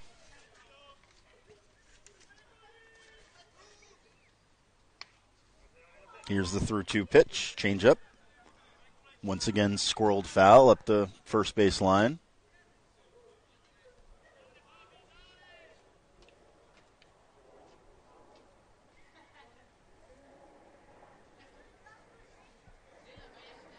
Isla rubs up the baseball a bit, looks in, gets his sign. And it's grounded to the first baseman, who steps on the bag, and that's the first out of the inning. Apologies, lost sight of that baseball. That was the third time Dubovi kind of just was way early on a pitch and squibbled it to the right side. This time it was fair, and the first baseman stepped on the bag for an easy out. So 1 away, bottom of the 6th. And Andres Angulo, the catcher, steps up to hit for the Dragons. He's 1 for 3 with a run scored. Ripped a line drive into left field his last at bat. He takes that first pitch for a strike. It's no balls and 1 strike. Here's the offering, and it's skied in the air to shallow left field. The shortstop wanders out, but he's called off by the left fielder, who makes the grab, and that's 2 away. 2 outs here in the bottom of the 6th inning for Jakob Hatmar. Hatmar is a double and an RBI in 3 trips.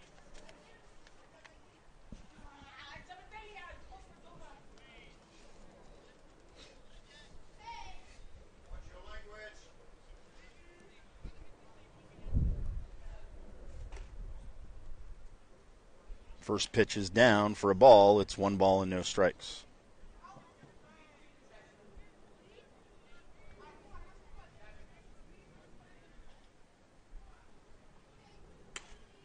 Isla gets his sign from the windup and misses with a fastball. It's 2-0.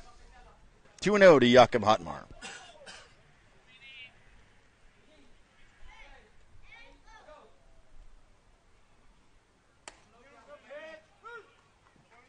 Change up there for a strike. It's 2-1. Isla's an interesting pitcher. He has many different leg kicks and deliveries. His go-to is the high kick, which he has now, and he spins a slider but misses. It's 3-1. He wanted that pitch, but he didn't get it, and shows some displeasure to the umpire.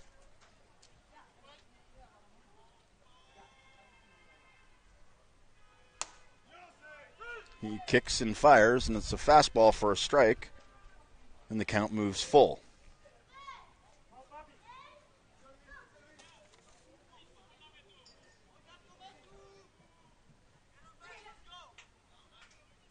Here's the offering from Luis Isla, and it's lifted, foul, out of play, up the first base line.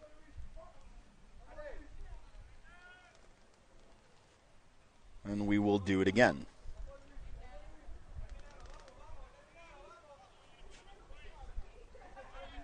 Isla stares in. Gets his sign. Kicks and delivers.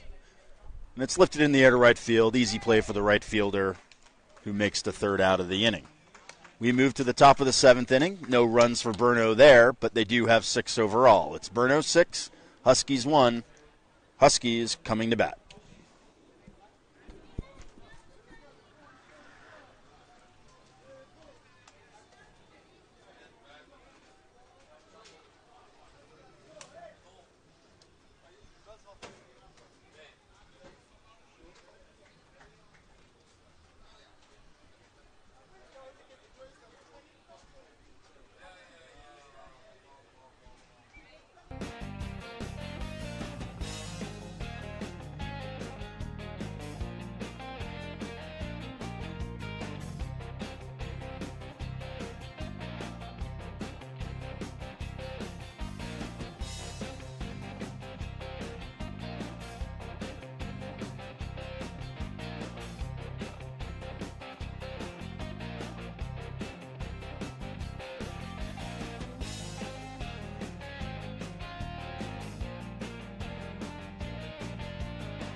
Gabrielle Harrison here to get things started for the Huskies in the top of the seventh inning.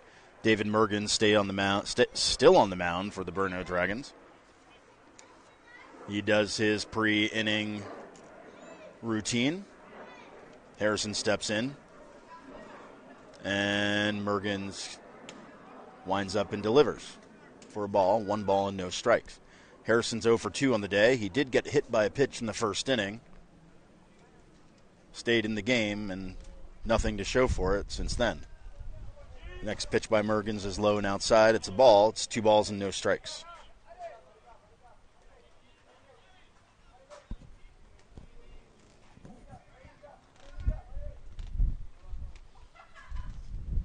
Mergens winds and delivers.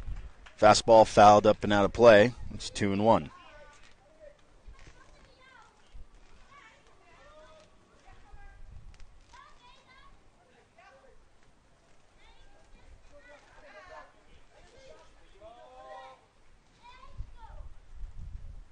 Here's the windup by Mergens. The pitch. It's low for a ball. 3 balls and 1 strike. Mergens has a 5-run lead, but he does not want to walk the leadoff hitter.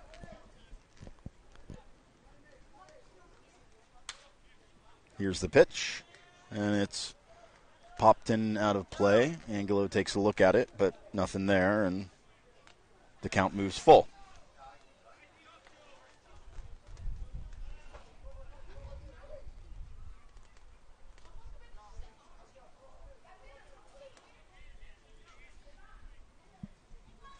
Three and two to Gabrielle Harrison.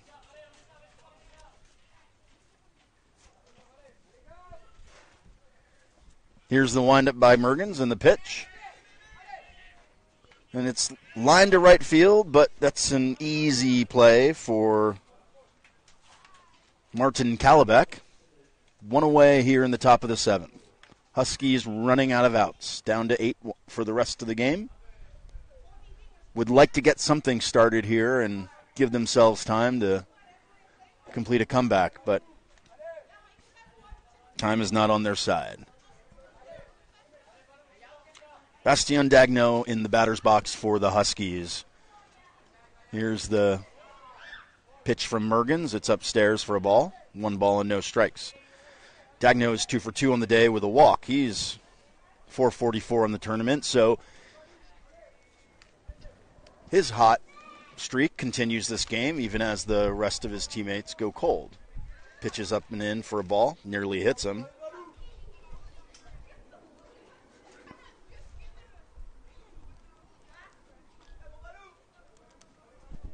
It's 2 balls and no strikes to Bastien Dagno.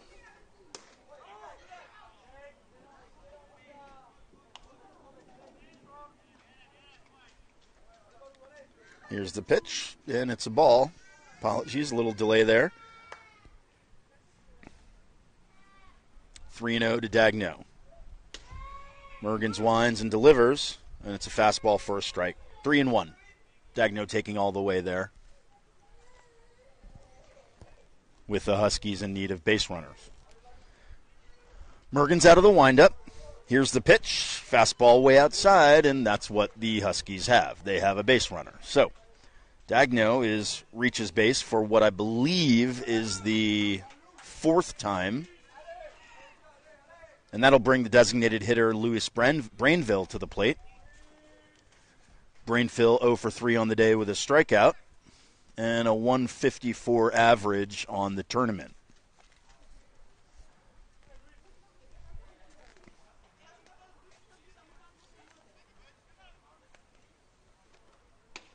Here's the first pitch out of the stretch from Mergens, upstairs for a ball.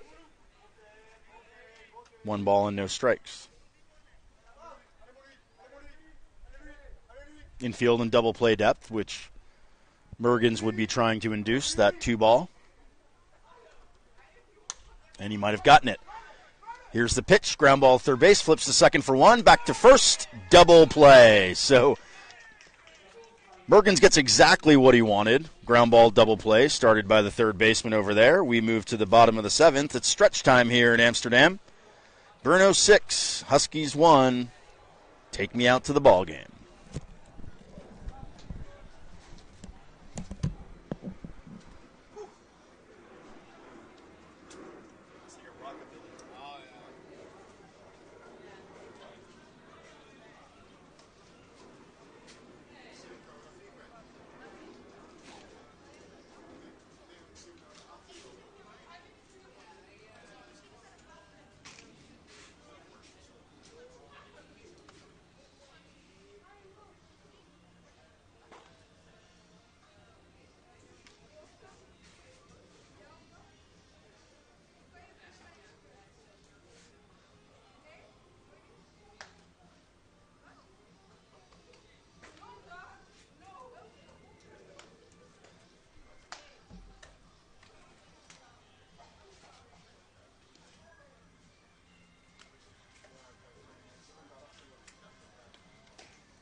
Martin Kalibak leading off for the Brno Dragons here in the bottom of the 7th inning. Kalibak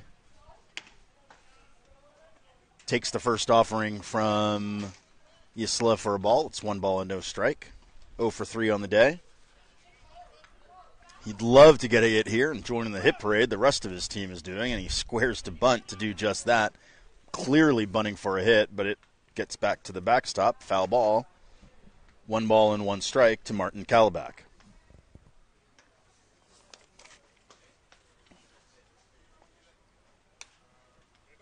Here's the pitch from Isla, and it's flared out behind second base. An easy play for the shortstop, LaFay. And that's 1 away. Kalibak continues to take the collar on the day, 0 for 4. And that brings to the plate the designated hitter, Milan Prokop.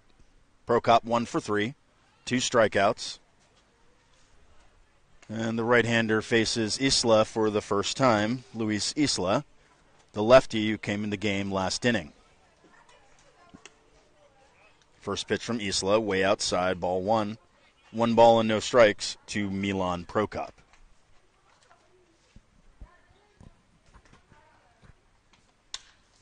Here's the pitch, and it's hammered in the hole between third and short, but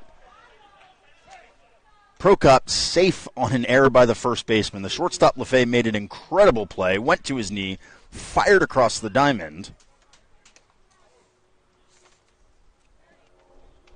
But Hugo Blondel at first base, the ball just pops off his glove, and Prokop is safe at first base with 1 out. That'll be E3 as LaFay made an excellent play and the ball beat the runner. Picked to first by Isla. Prokop slides back in.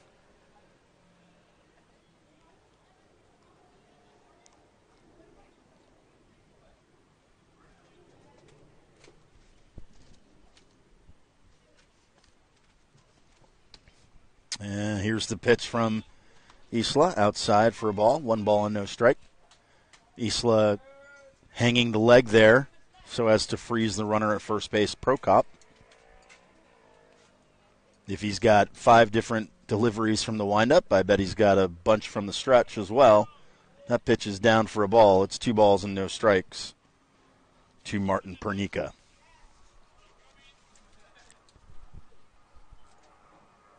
Pernica's reached base twice by walk. He's got a run, but no hits on his line.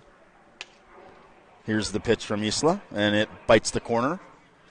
2 balls and 1 strike to the shortstop. Prokop's got a 1-way lead over at first base. If he goes, he's going first movement. And slide step from Isla, and it's a called strike to Pernica. 2 balls and 2 strikes.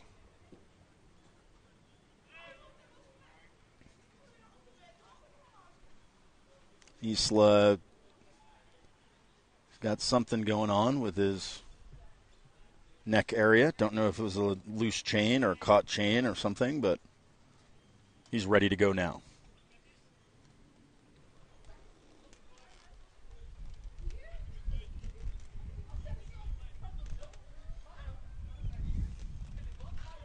Two and two to Pernica. Isla comes set, takes a look, and picks to first, but Prokop dives back in.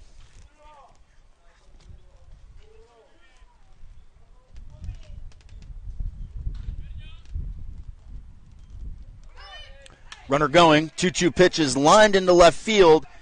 Diving catch by the left fielder. Prokop's going to have to go back to first base. The throw is down the first base line, and Blondel comes over, makes the play. Prokop gets back to first base easy. So nice play out in left field by Joris Burt. Prokop running on the pitch. Had to get back to first base as Burt made the play, but that's just the second out. And Tomas Shadem is now the batter. Here's the first pitch from Isla. He squares to bunt. Foul tip. Strike one. Once again, Shadem is bunting for a hit there. He's not sacrificing with 2 outs. Prokop takes his lead. Isla comes set. Takes a look. And delivers. Fastball is up and out for ball 1.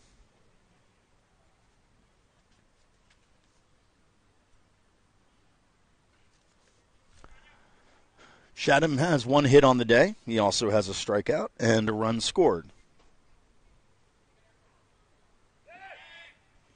Isla moves to first, but Prokop back easy.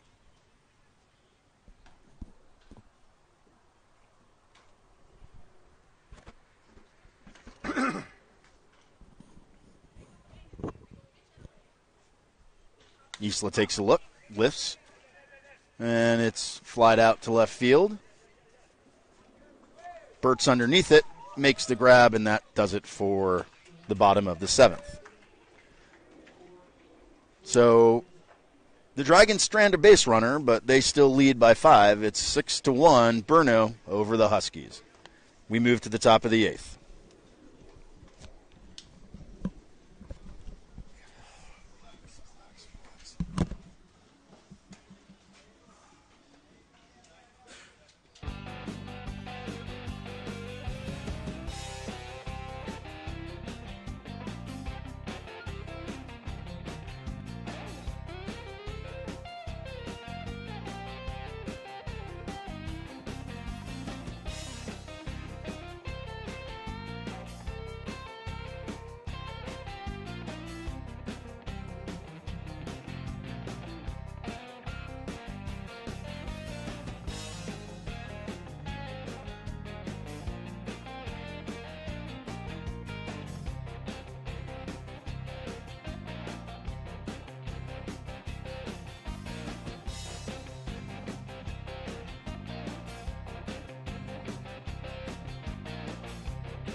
David Mergens remains in the game for Brno as we move to the top of the 8th inning.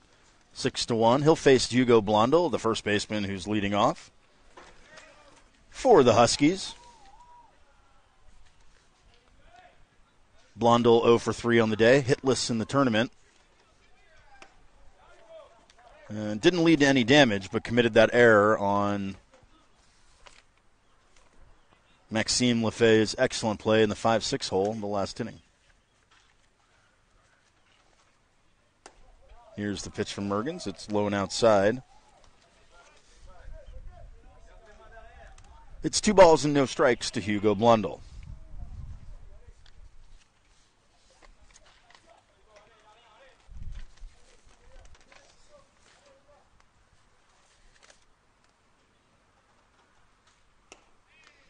The pitch from Mergens swung on, swung through for a strike. 2 balls and 1 strike to the Huskies' first baseman.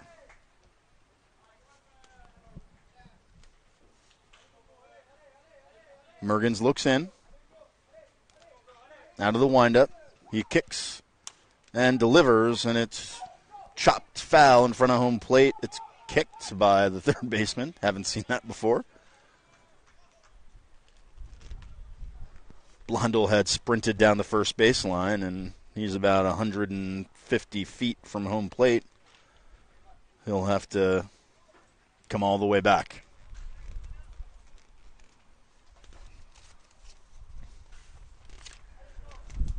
Andres Angulo kind enough to leave his bat standing for him right on top of home plate.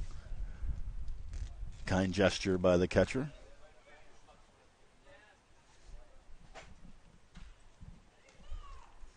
A former catcher myself, I wish I had done that at some point. Never did. 2-1 to Hugo Blundell. Here's the pitch from Mergens, and it's fouled back and out of play. 2 balls and 2 strikes. Apologies to the viewers out there. We working to get our center field camera rebooted and resituated.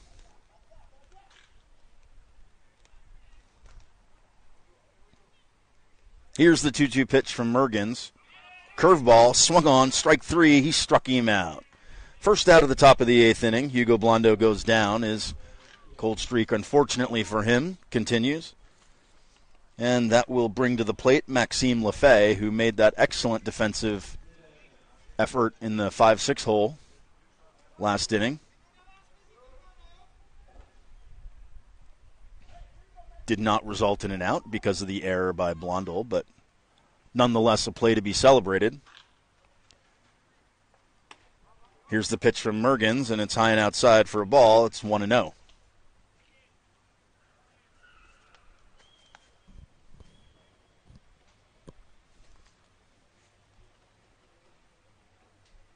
Mergens kicks and delivered. Fastball. Again high and outside. 2 balls and no strikes.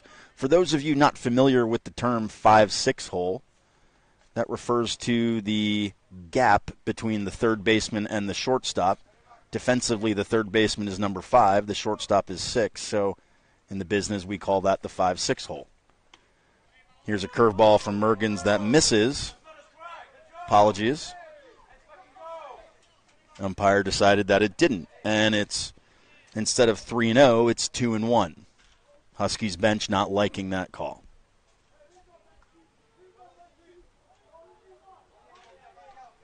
Huskies bench voicing their displeasure. Here's the windup by Bergens and the pitch.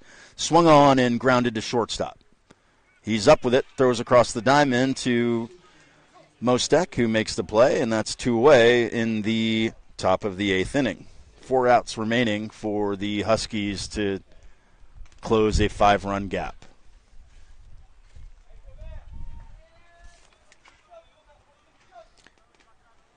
Joris Burt steps up. He's one of the few Huskies, he and Bastien Dagno, who have hits at all, and both of them have 2 hits on the day. He's 2 for 3 with a run scored. 357 on the tournament. Mergens winds up and fires a fastball for a strike. It's 0-1.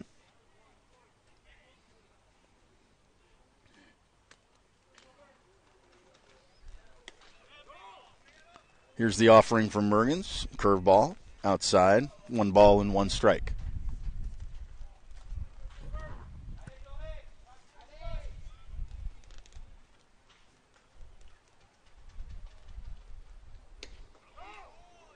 Burt squares to bunt, clearly for a hit. Fastball he takes. And that is a strike. So it's 1-2 to Joris Burt with 2 outs, bottom of the 8th, top of the 8th. Apologies. Here's the pitch from Mergens. It's spoiled by Burt. And the count remains 1-2. So just like the 5-6 holes on the left side of the field, we have the 3-4 hole on the right side. I think I mentioned that earlier in the game. Use that term. First base defensively is 3, second baseman's 4. So we have the 3-4 hole. Here's the pitch from Mergens. Swung on and grounded to second base. He's up with it, flips over to Mostek, who makes the play. And that'll be all for the top of the 8th. We move to the bottom of the 8th inning. Brno coming to bat. It's 6 for the Dragons, 1 for the Huskies.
Jakob Winkler here to get things set away for Brno in the bottom of the 8th. He takes the first pitch from David Mergens. Apologies, Luis Isla. A ball up. That's 1-0 then to Jakob Winkler, the third baseman. Winkler's reached base twice. He's scored a run. Only one official at bat. Here's the pitch from Isla, and it's popped up. Third baseman's there. He drifts over into foul territory and makes the play. That's one away here in the bottom of the 8th inning.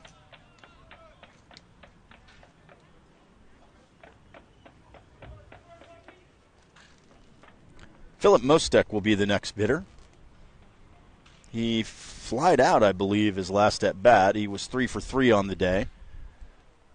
Now 3 for 4. Still a tremendous day with 2 runs, 1 RBI for the Brno Dragons.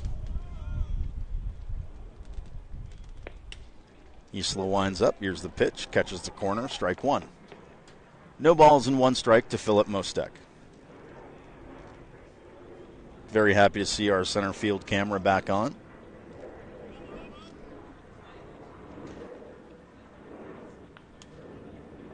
Isla winds up, spins a curveball, and it's fouled out of play by Mostek. He's in the hole, 0-2. Can't overstate just how incredible the technical folks are here broadcasting these games. It's just been a tremendous joy. Here's a fastball from Isla. It's up and outside, and Mostek takes it for a ball. 1 ball and 2 strikes. 2 strikes to Philip Mostek.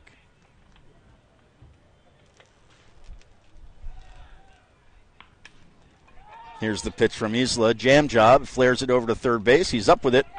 Throws across the diamond for the out, and Philip Mostek is retired for the second time. So that's 2 away in the bottom of the 8th inning. Arnas Dubovi will be the hitter. Dubovi is 2 for 4, also having a nice day. He's got 2 RBIs and 400 on the tournament. Plus, he's made a couple of nice defensive plays out there in center field. Isla winds and delivers. And it's a 2-seam fastball.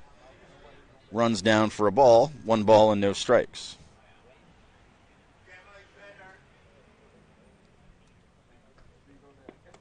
Isla winds up and delivers. It's another, that looked like more of a changeup. And it's taken for another ball. Arnos Dubovi takes it. It's 2 balls and no strikes.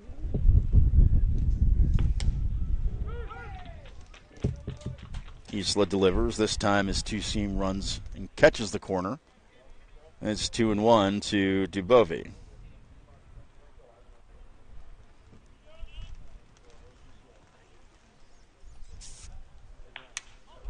There's that weird hitch kick, and Dubovi flares it out to right center, but it's grabbed by the second baseman for the third out of the inning. We move to the top of the 9th. Do or die time for the Rouen Huskies. It's Brno 6, Huskies 1.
Martin Visick, Joseph Toubeau, and Dylan Gleason are the Huskies' last hope here in the top of the ninth inning against the Brno Dragons, who lead the Huskies 6-1. David Mergens remains on the mound. He's gone 4 innings, struck out 3, and more importantly, has not allowed Huskies back in this ballgame.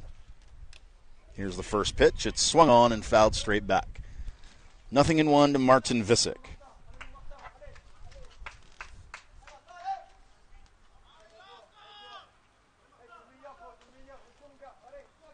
The Huskies are going to need to send at least 7 hitters to the plate to have a chance. As Mergens winds up and delivers, Visick takes a fastball off the plate. It's 1 ball and 1 strike here in the top of the ninth. Visick doesn't use the batting gloves. Grabs some dirt. And Mergens winds up. And curveball, it's swung on and grounded to third base. Moved over and cut off. He fires across the diamond for the out. And that's 1 away here in the top of the ninth. Jakob Winkler made that play, moving to his left. So, and the Huskies are down to 2. It's Joseph Toubeau, the second baseman. He is hitless on the day, much like the rest of the Husky lineup, save for 2 guys. He does have 2 walks, so he has reached base twice, but he's 0 for 1 otherwise. Mergens winds up and delivers, and it's a fastball down, 1-0 to Joseph Toubeau.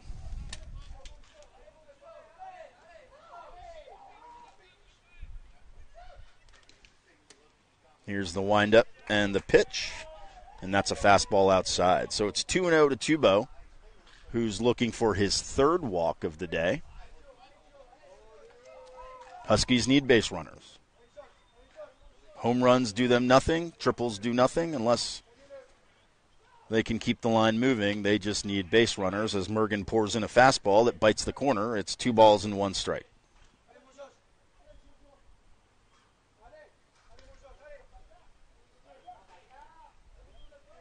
Love hearing the French spoken from the dugout. As a American who grew up with only English and Spanish, that's a curveball out of Mergen's hand, and it's a ball. It's up. It's 3 balls and 1 strike to Joseph Toubeau.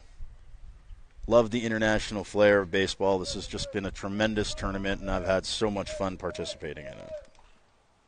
Here's the 3-1 offering from Mergens, and it's chopped over to shortstop. He's up with it. Throws on the run, and that's the second out of the inning. So it all comes down to Dylan Gleason, the catcher for the Huskies. He's 0 for 3 with a walk and an RBI. But he's going to need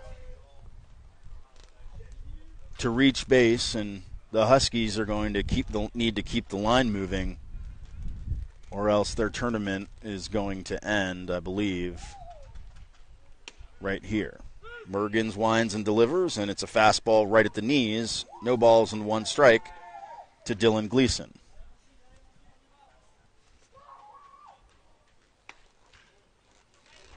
Here's the pitch from Mergens. It's a curveball.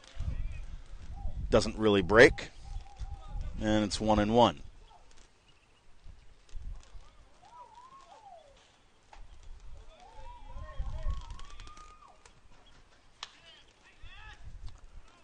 Mergens winds and delivers, and Gleason fouls it off to the left side. And it's 1 ball and 2 strike. Gleason is down to his last strike, and the Huskies are down to theirs. Mergens has been a vision of focus, staying in his routine, staying in his delivery. He gets his sign, and he's ready to go. Here's the 1-2 pitch. It's a curveball. Again, minor break. Stays outside, 2-2.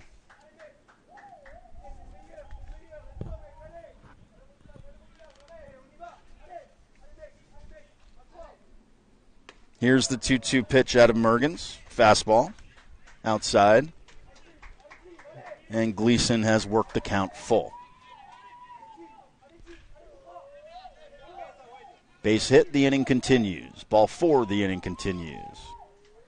Anything else other than a foul ball, and the game is over. Here's the pitch from Mergens, and it's a called third strike. He struck him out. So Huskies go down here in order in the ninth inning. The Brno Dragons take this game 6-1. David Mergens gets the win. Alex McKinnon takes the loss. And the Rouen Huskies are in a bit of disbelief. Dylan Gleason in particular in disbelief, as he can't believe that was called a strike. But the ball game is over. Brno Dragons 6, Rouen Huskies 1, here from Amsterdam, Netherlands. Thank you all. Hope you enjoyed this broadcast. We look forward to seeing you all in a few hours for the 7:30 game. And one more pitch. Come on down to the ballpark tomorrow for the conclusion of this European tournament. It's been wonderful having you. Brno Dragons 6, Rouen Huskies 1.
grens heen en daardoor kon ik niet meer wisselen naar op het scherm. Ja, hier zit ik op de helft met de horen. Ja? Wat is spannend? Nee, je veld. Dat is lager. Oh, zo bedoel je met een derde. Ja, dit is wel beter. Ja, maar dit zou ook nog kunnen. Ja, dat is mooi. Maar het zou wel kunnen. Ja, oké. Nee, gewoon dit. Nu kijk je live op het veld. Ja. Ik had pas in de derde inning door dat Nee, kijk, dat dit is we ook de eraf horizontale lijn in het midden. Ja. Dit is niet spannend. Nee. En nu wordt het ineens een spannend verhaal. Ja. Dat is niet omdat je meer veld hebt, want je zou zeggen op het veld gebeurt het. Maar als zou dit een Alpenwei zijn met grazende koeien, is dit spannender Ja, oké. dan dit. Is het beeldkwaliteit ook beter omdat je minder lucht hebt? Nee, dat maakt niet uit. maakt niet uit. Want je mag, als je bijvoorbeeld een foto op het strand maakt, mag je ook gewoon de zee hier pakken en de lucht erboven pakken. Dat maakt helemaal niet uit. Nee, oké. Nou, als je nou hier kijkt, Ja. hier is de actie. Ja. Dus die rode is de actie. Ja. Dus wat ik hier doe, Ja. dan heb ik pech met de witte naald. Ja, dat maakt niet uit. Dat Ja. kan ik zo doen. Ja. Dit is veel spannender. Ja, oké. Ja, ik vind het wel logisch, maar ik wil niet de term spannend noemen, maar ik vind dit wel logischer gevoelsmatig. Nee, maar Ik had gewoon overal zoiets van de pitje gaat die kant op, dus halverwege de jij beweging, hebt daar dus- ga ik zitten ja, met mijn middenpunt. met de scheidsrechter en zo deed je dat ook ineens goed. Want ik had dus zo'n stukje waar het gebeurde en ik had zo'n stukje eruit. Dus eigenlijk Ja. pak je vanaf hier, als de pitch op de plaats staat, zet je hem aan de rechterkant neer, want dan zie je de hele actie. Want hij gaat die kant op. Ook dat nog een keer. Ja, maar dat, kijk, je kan hem ook zo neerzetten. Ja. Bij wijze van, hè? Ja. Leuk. Maar dan stapt hij eruit. Dan stapt hij eruit. Ja. Nu zie je nog een beetje vanaf die eerste kant zie je de balbeweging. Wat is wijsheid om deze beweging vast te zetten en deze niet? Dat is Want wijsheid. anders Maar, zit je gelijk weer open. maar dat lukt je niet. Oh. Want wat ik wil is dat bij een rechtshandige slagman heb jij de slagman. Ja, I know. En dan heeft de andere De pitcher? Ja, sorry, ik weet niet meer tegen wie ik het allemaal Die erin. vertel. Nee, dat maakt niet. Nee, Ik heb het al nee, dat weet ik. Heb ik al gehoord. Als het rechtshandig is, heb ik de dingen. En als het linkshandig is, pak je de pitcher. Ja. Alleen als je dan de actie in het veld wil gaan volgen, Oh, dan ga je. kijk, nou, ik moet omhoog. Oké. Ik sta wat voorover, dus ik moet omhoog. Maar als je een klein beetje slepend laat staan, kijk, nu slepen een beetje moeizaam gaat, Dan is het ben iets je rustiger. Lijkt het goed. Nou, en de truc is, als daar wat gebeurt, zoom je weer uit, dan ga je toe in je zoomt in. Ga jij maar spelen? Doe je ding. Ja, dat vind ik wel leuk. Ik moet weer me opmaken voor de volgende. Als je nou de portofoon teruggegeven, dat geloof ik niet. Telefoon aan de zorg. Goedemorgen.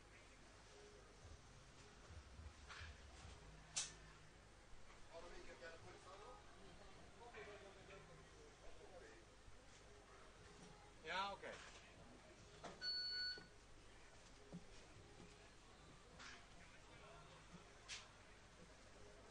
Dan vind ik het handig om op les in te kijken, want dan kan ik het zien. Dan kan ik ook gelijk tijdens als ik ga lopen. Ik merk omdat ik hem daar inzoom. En ik ga deze kant op. Oh, dan moet je zo'n hoog camera. Ja. Maar dan kan ik ook gelijk een beetje uitzoomen en dan kan ik hem gelijk. Ja, en dan kan je hem daarna weer naartoe trekken. Dus je staat wat ingezoomd op de slagman. Ja. Je zoomt uit, je gaat hem volgen en je zoomt Ja, erin. en dan moet je hem gelijk een beetje omhoog trekken. En dat is, wat je zegt is wel fijn. Als je ietsjes gelijk zet, dan zit je niet. Ga je dit doen. Zagen is een drama. Ja, niet één. Ja, maar ook dit doen we ook zagen. Ja. Ja.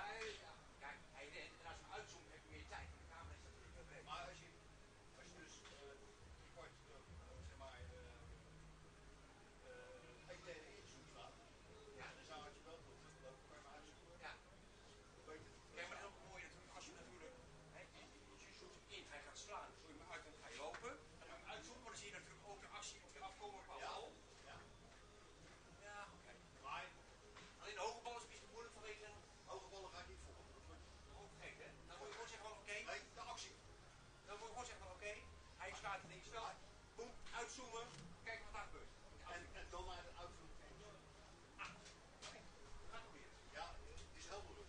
Ja, ik ga proberen. Het is heel moeilijk. Kijk, wat de NOS doet, zijn daar ook werken neer. Dan gaan de ballen van je vandaan.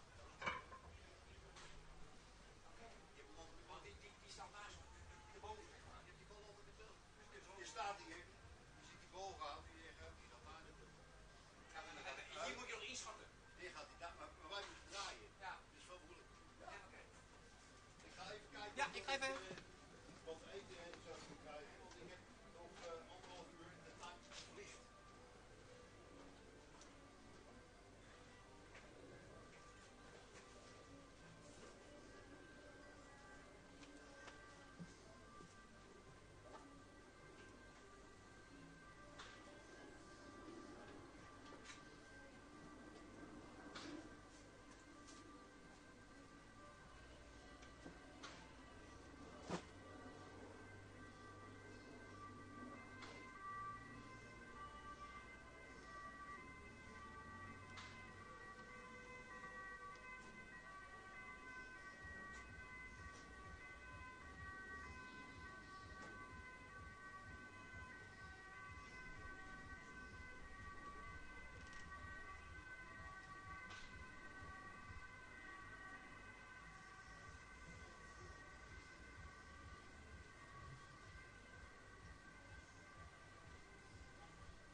Un contrat où est ton sac, tu mets dans le dos, vérifie pas le numéro, je te pose sur un sac, c'est pas le cas.